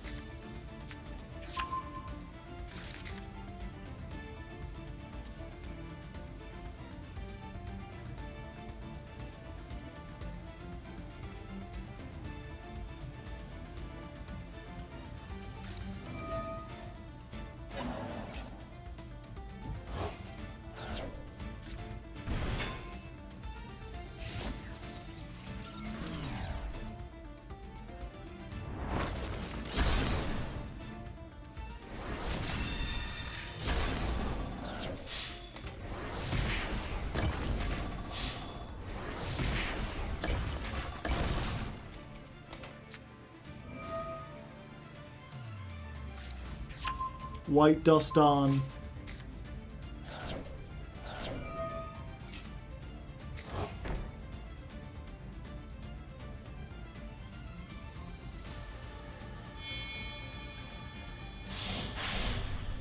A tomb.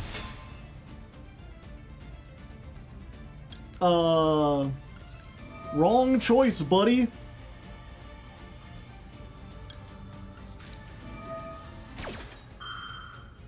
Ixies? In my house? Get that shit out of here. No.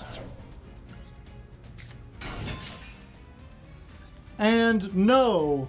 You will have 0 Ixie material as far as I'm concerned. Bake 'em away, toys.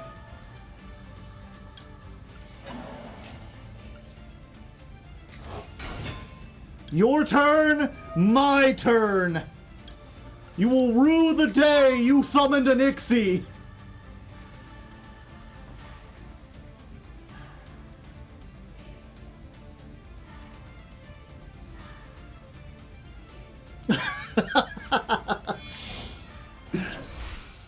They rebuilt our board!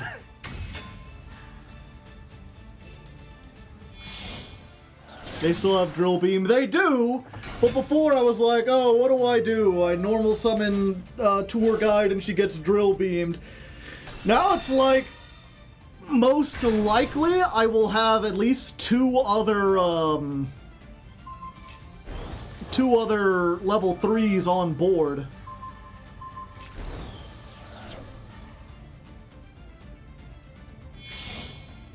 And I can dodge the Drill Beam with the Breakout.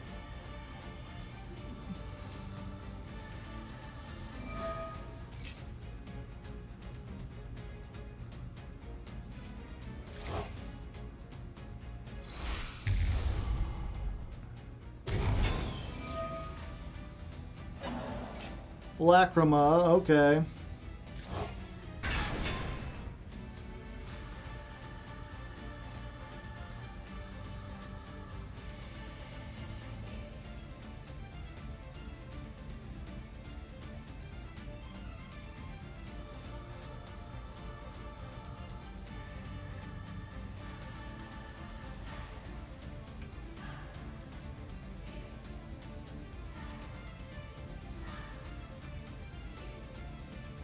What rank 6 you got?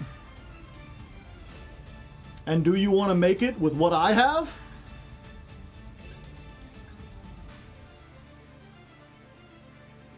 Mean Merciless can still detach, so if you make like a wave high King Caesar, I could just free take a material off of it.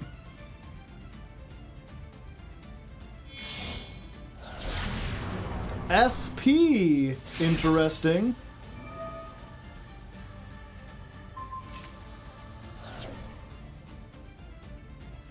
I guess that makes sense.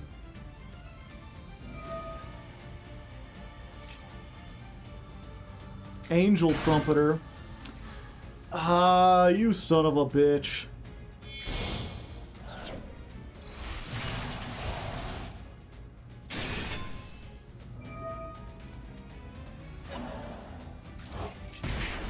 Why is this still legal?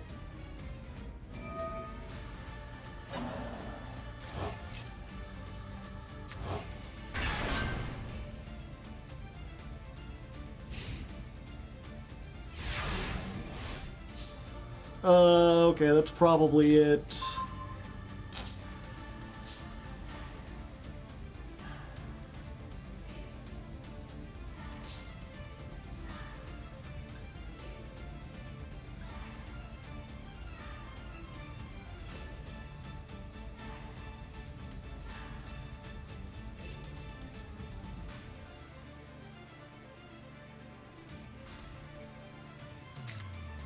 I gotta try. Maybe they can't activate the drill beam. Oh wait, no, we already know they have the white dust on in hand.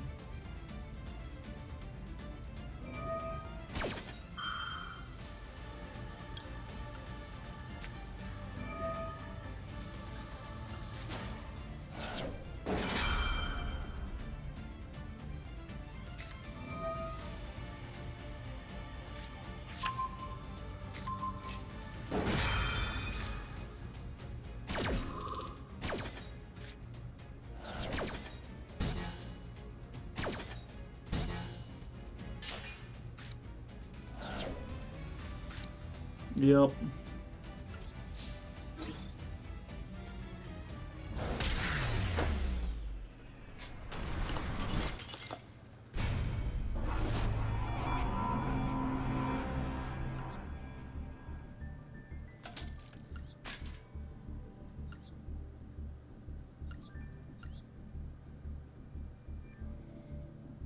Playing 6, 8 Bestials.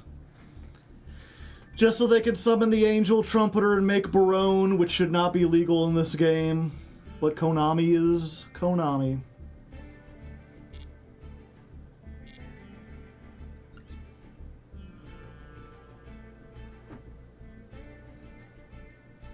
Weird ratios. Primite control. I've seen a bunch of versions of the Angel Trumpeter is new.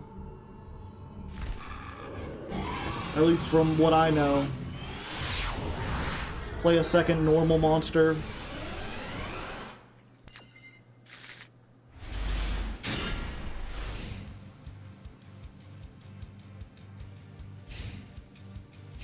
This Ash gonna have to go hard.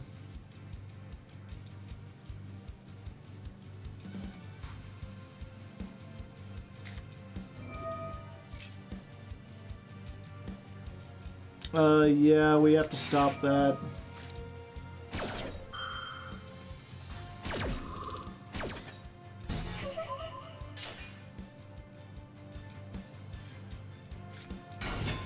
They already had it.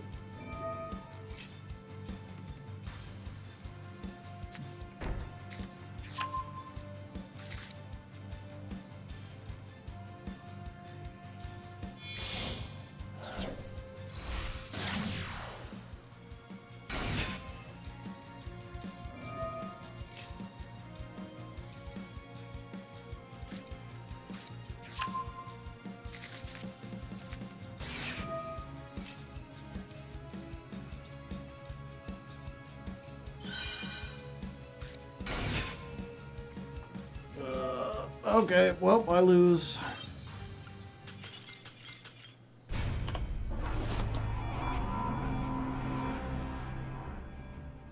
Drill beam should go to 1. I don't think that's going to matter much.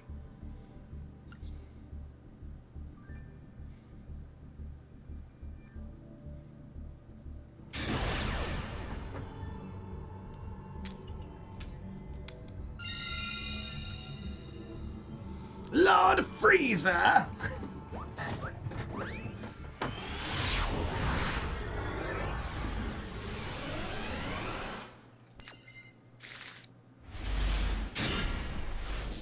Curse you, Kakarot! Your foolish deck cannot stand up to the likes of the Prince of All Monsters cards! I'm using Vegeta lines for Lord Frieza. Okay. Free stuff. Free stuff. We're gonna get free stuff. I keep on going what I want to do, and if you want to get free stuff.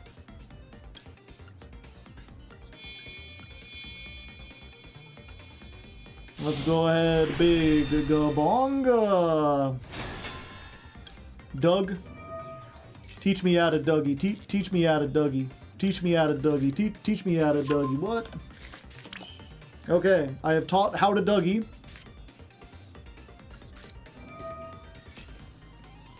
Now what? Let's detach the Merciless. Let's Douglas our way. I think we get... Oh, no, not yet. I get to this one. Then we Merciless. We're going to attach this. There are no applicable cards. And then, just in case they've gotten a Biru, we're going to make the Bamboozler. Time to bamboozle, chat. Then we're going to break out. Feeling crazy, little anxious round the edge. One of these days I'll get around. Think I'm getting crazy, maybe sing around the edge. Make me break out, let me break out. I should probably learn the lyrics before I sing these songs.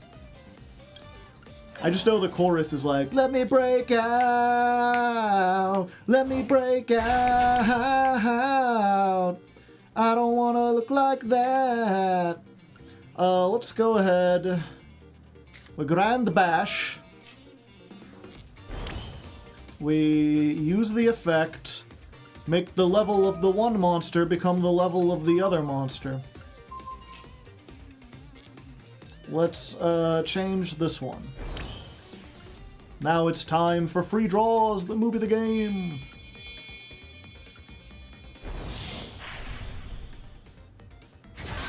I like free draws. Give me them free draws.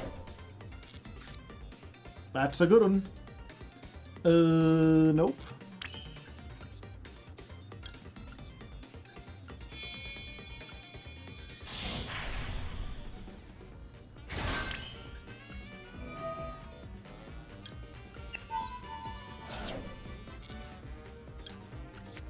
Yeah, apparently this is a 78% win rate.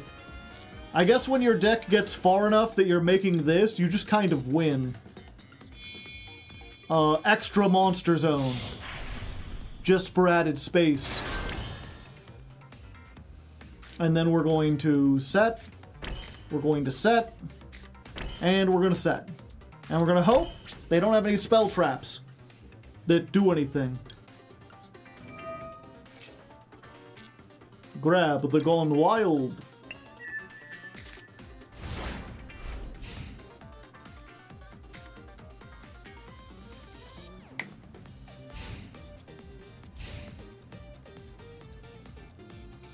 Alright, what you got for me, Lord Frieza?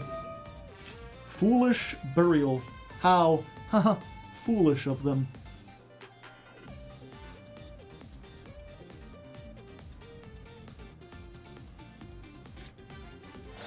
Soraneer. Sorry.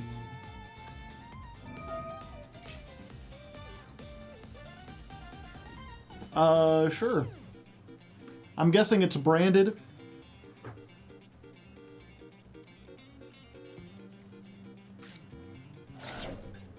The trap.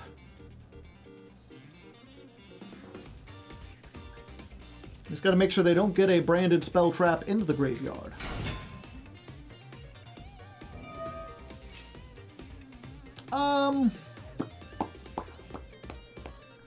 Yeah, let's do one of these.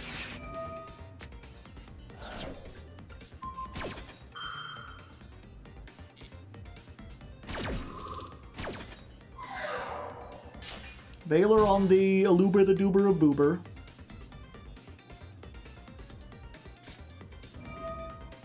Triple Tactics Thrust. Fuck. What are they going for?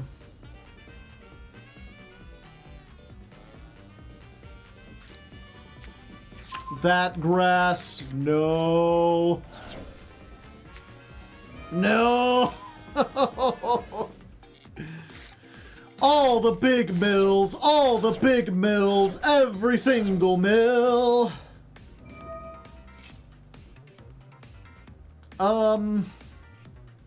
They actually didn't get very much that they want. I think I'm gonna go ahead and use Called By on that.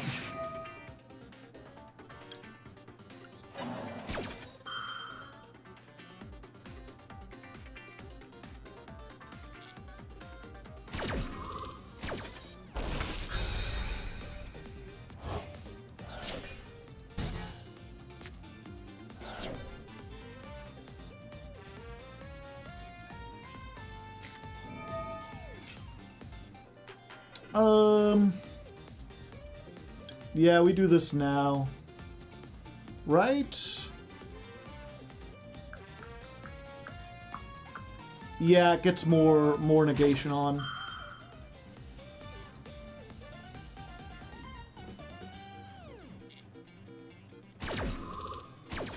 Okay, so we're going to get rid of Gone Wild. We're going to summon this.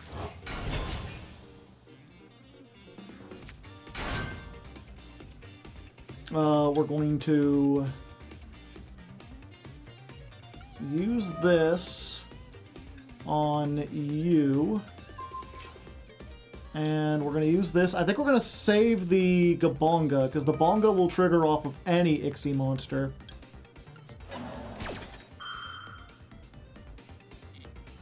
Plus they can chain her. And when they do chain her, that's when we'll use the... Oh, the Ghost Ogre, yeah. You could fusion summon... No, we don't want them to use any fusions. Let's bamboozle.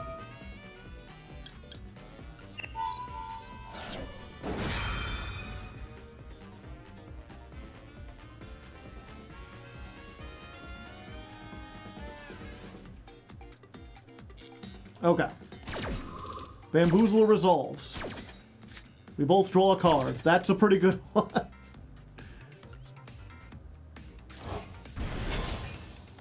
We go here. I gobble up this.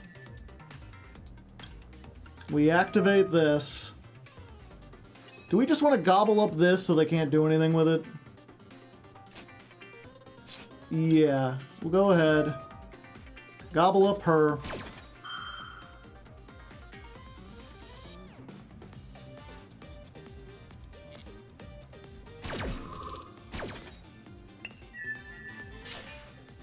Goblin Biker's Gone Wild gets me Doug Charger.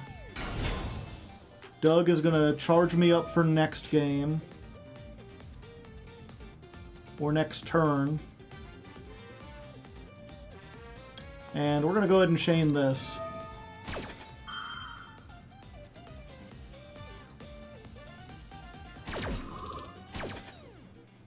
Now if they Nibiru me on my own turn, things will be bad.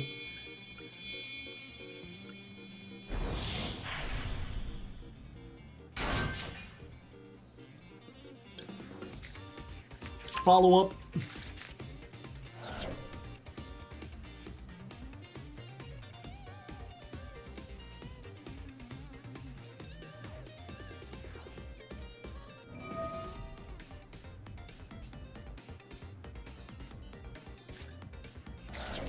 Send branded fusion. They still have branded fusion. It's fine.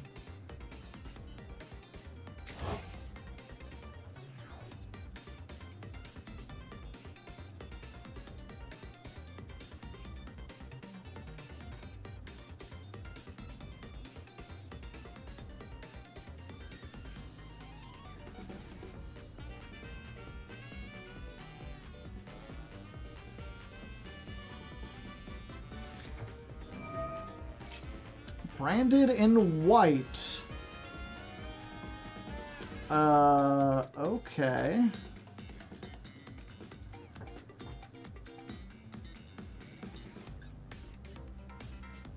Hand or field, including a dragon, so they already had Fallen of Albaz, I guess. Or it could be another Bestial. Dusty789, thank you for the 4 months. Always appreciated. The Star Source Dragon.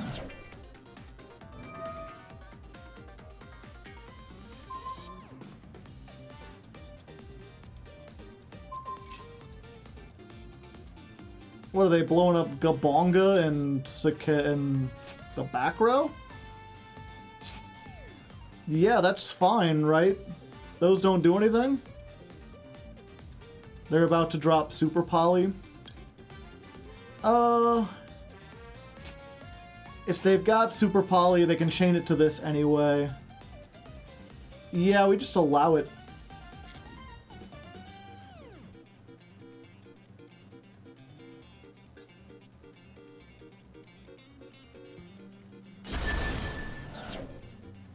Oh, they wanted their monsters back. Maybe I shouldn't have allowed that.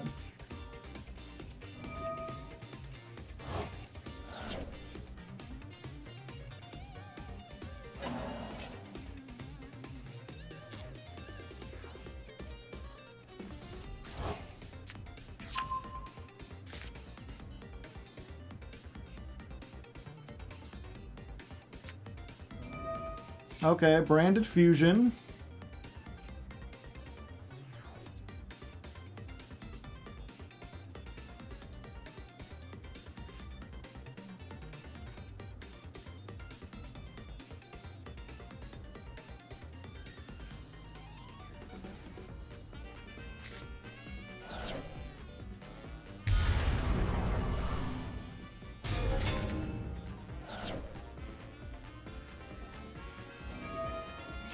Albion. That's when we do this.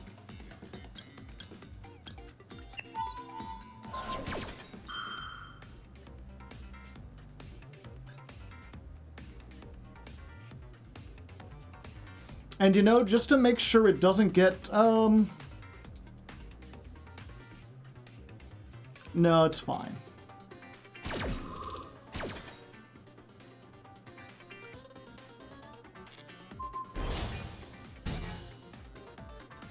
They contributed for the one guy in the graveyard, but I'd rather attach that as material and let them get this into the graveyard.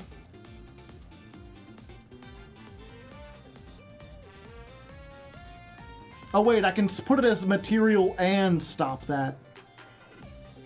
I keep acting like I am low on resources and I'm not. Okay.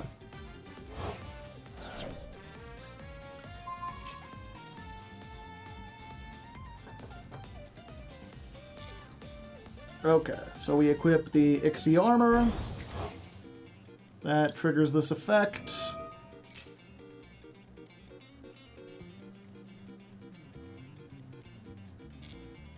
We'll grab this.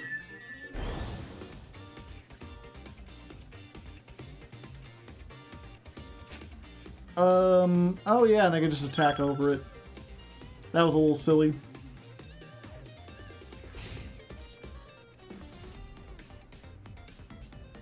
Maybe I shouldn't be afraid of Lightning Storm. Oh, it protects by battle! I didn't know that! I've learned a new thing today!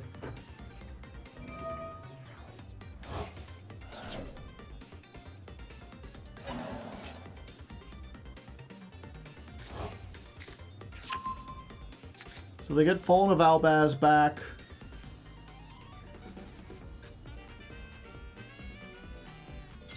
And there we go! Jeez, we went completely full combo, got everything. Granted, we still had 2 more negates, but wow, we just had to use like everything. They had gas for days. Some people pay extra for that, chat.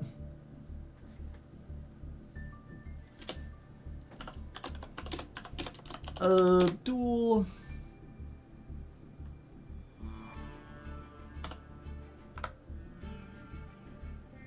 $34. First branded. You can skip most of my first turn and come back to show the end board.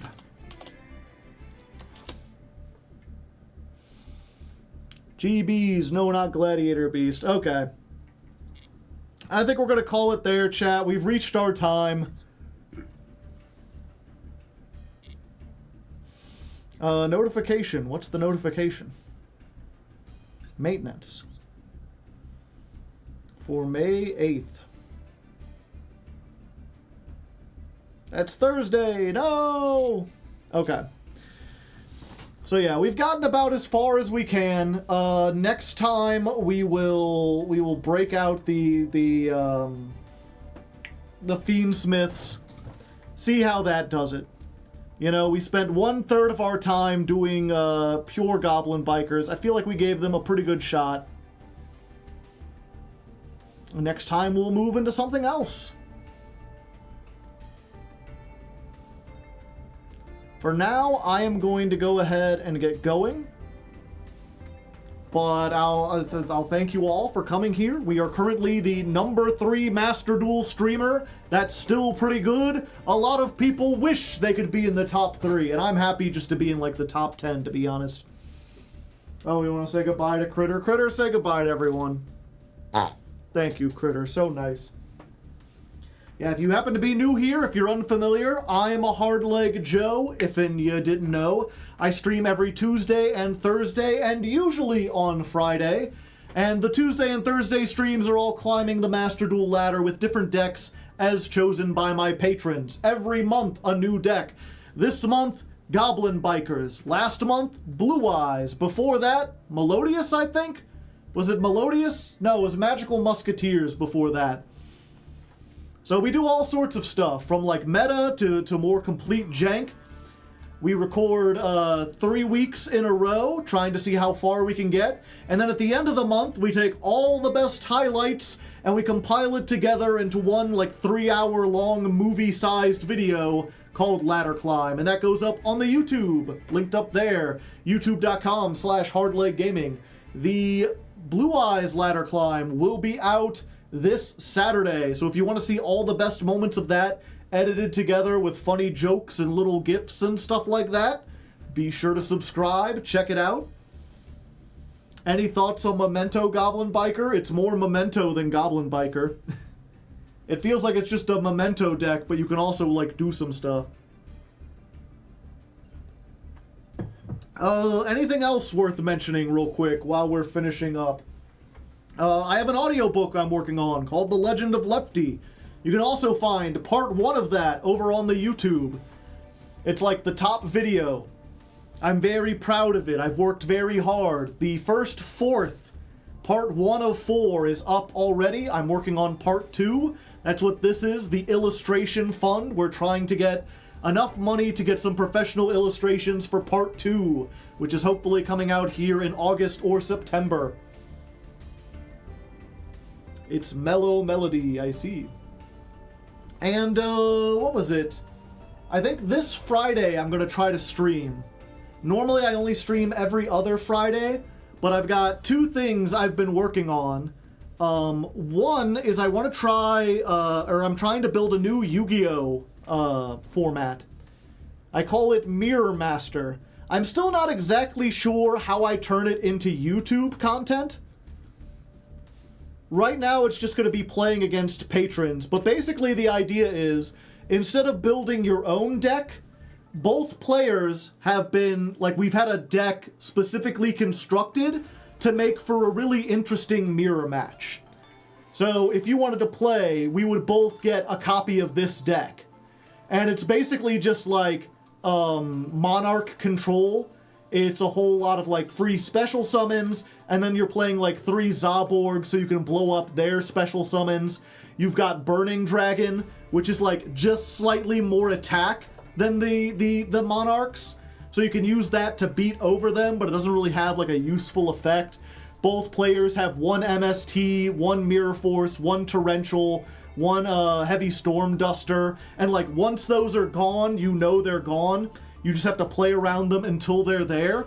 And I think this represents a really great way to not only enjoy like a lower powered form of Yu-Gi-Oh! Where it focuses more on the interactions and less on having to know a million cards, but also I think this could be a really good way to introduce new people to Yu-Gi-Oh! I can envision a future where instead of being like, hey, go online, look up like a deck profile, spend time practicing and get to learn this game, you could be like, here's a deck. I'm gonna play you with my deck, which is the exact same thing.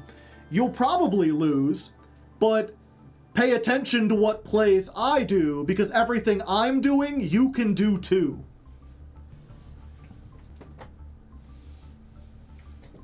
And basically what I'm planning to do is I'm going to go with my community. We're going to try to get several of these built up. Right now we've got a couple ideas, one based around Dragon Maids, one based around Monarchs, one based around Pacifist. The Pacifist one's pretty terrible. I got a couple more ideas. And then what I want to do is I want to have a show either where it's like me and a co-host, and every week our community gives me another Mirror Master deck and we show it off. Or I want to bring on a series of like 2 people, like get 2 special guests, and I'm just the host. I'm presenting them with, here's a deck, I want both of you to play it, best of 3, and we'll crown a champion. And maybe after several episodes we could do it like tournament style where there's a bracket. And so I'm not playing, but we have like newer and maybe like a bunch of the players who aren't as pro to kind of show them how these cool mirror matches can work out. 1 per mechanic. Yeah. Not necessarily per mechanic. The thing that I really like about the Mirror Master format, the thing that I think has a lot of potential, is the idea to build around a specific idea in Yu-Gi-Oh! Let me see if I can find where they had, because I had a bunch of examples. So, like, one thing that I suggested that the patrons are working on is a deck all about direct attackers, where basically what you have is something like Raging Flame Sprite, which, if you're unfamiliar, 100 attack, can attack directly, and every time it deals battle damage, it gains 1,000.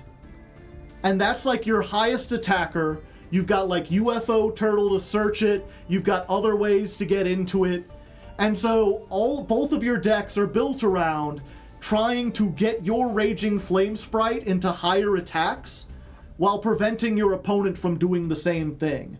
And then all the spell traps are just based around like modifying attack values and like preventing attacks at the cost of like destroying one of your own monsters.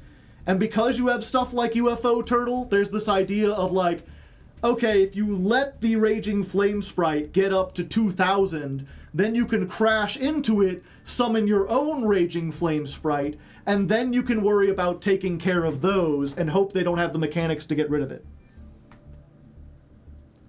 And so it becomes this neat little meta game, this like mini game within Yu-Gi-Oh! Where you basically know like, okay, the deck's trying to do 2 things, and it has maybe 5 tools in the deck to deal with that, and it's all about learning to manage your resources and play strategically so that you can accomplish what the deck wants to do.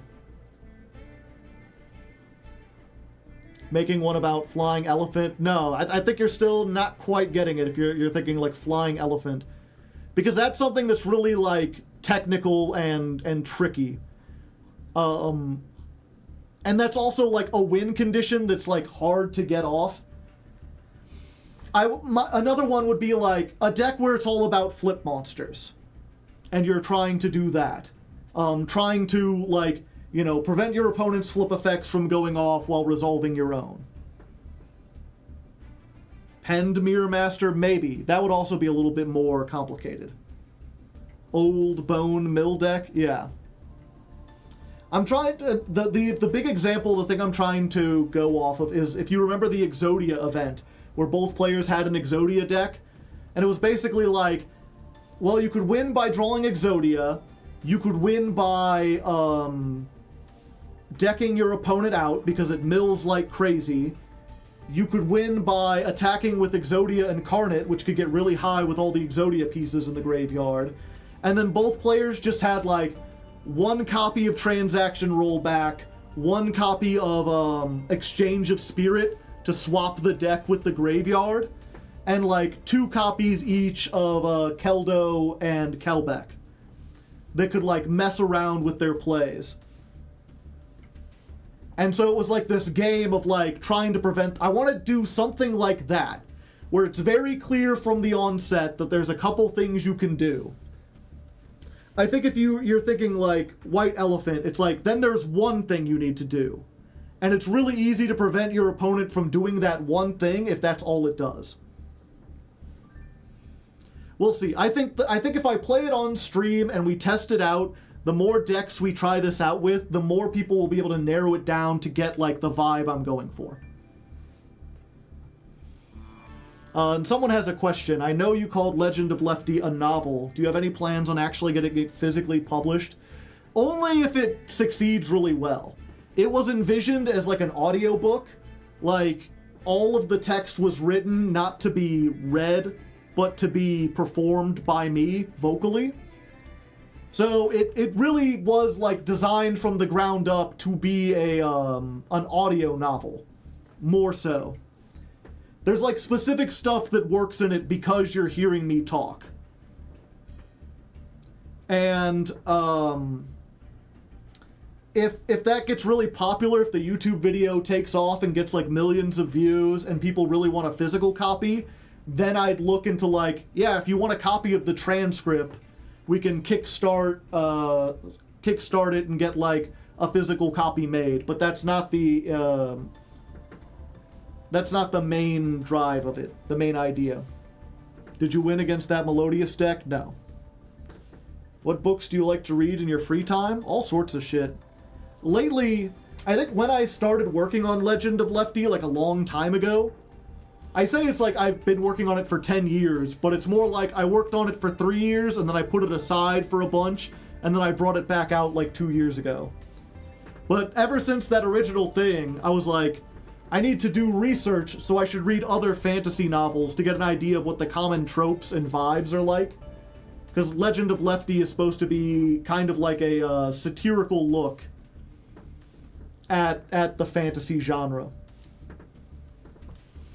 And so the last 10 years, it's been a lot of like Wheel of Time I really enjoyed, the Stormlight Archive, Discworld, Earthsea, a little bit of Song of Ice and Fire, of course. Lots of stuff like that. But yeah, okay, I got distracted. The two things we're doing Friday. We're going to test out mirror matches, and I also want to try, because I'm making writing more of a part of a channel, and I'm trying to sort of get myself out there as like making people interested in Lefty, I've been thinking of doing a creative writing stream, where I basically sit down and I take ideas from chat, and we try to improvise like a short story. Like, see if we can spend an hour and write 1,000 pages and write like a short horror story or like an action adventure set piece or like a little mini mystery. Whatever chat comes up with. We're gonna work on this together. It'll be like improv stuff. No idea if that would be entertaining or if the results would be cool, but couldn't hurt to try, right? I'd be in on the horror story, yeah. It's always horror stories. Yes, and. But anyway, that's the plans for this week. For now, I'm going to get going. I'll see you again on Thursday.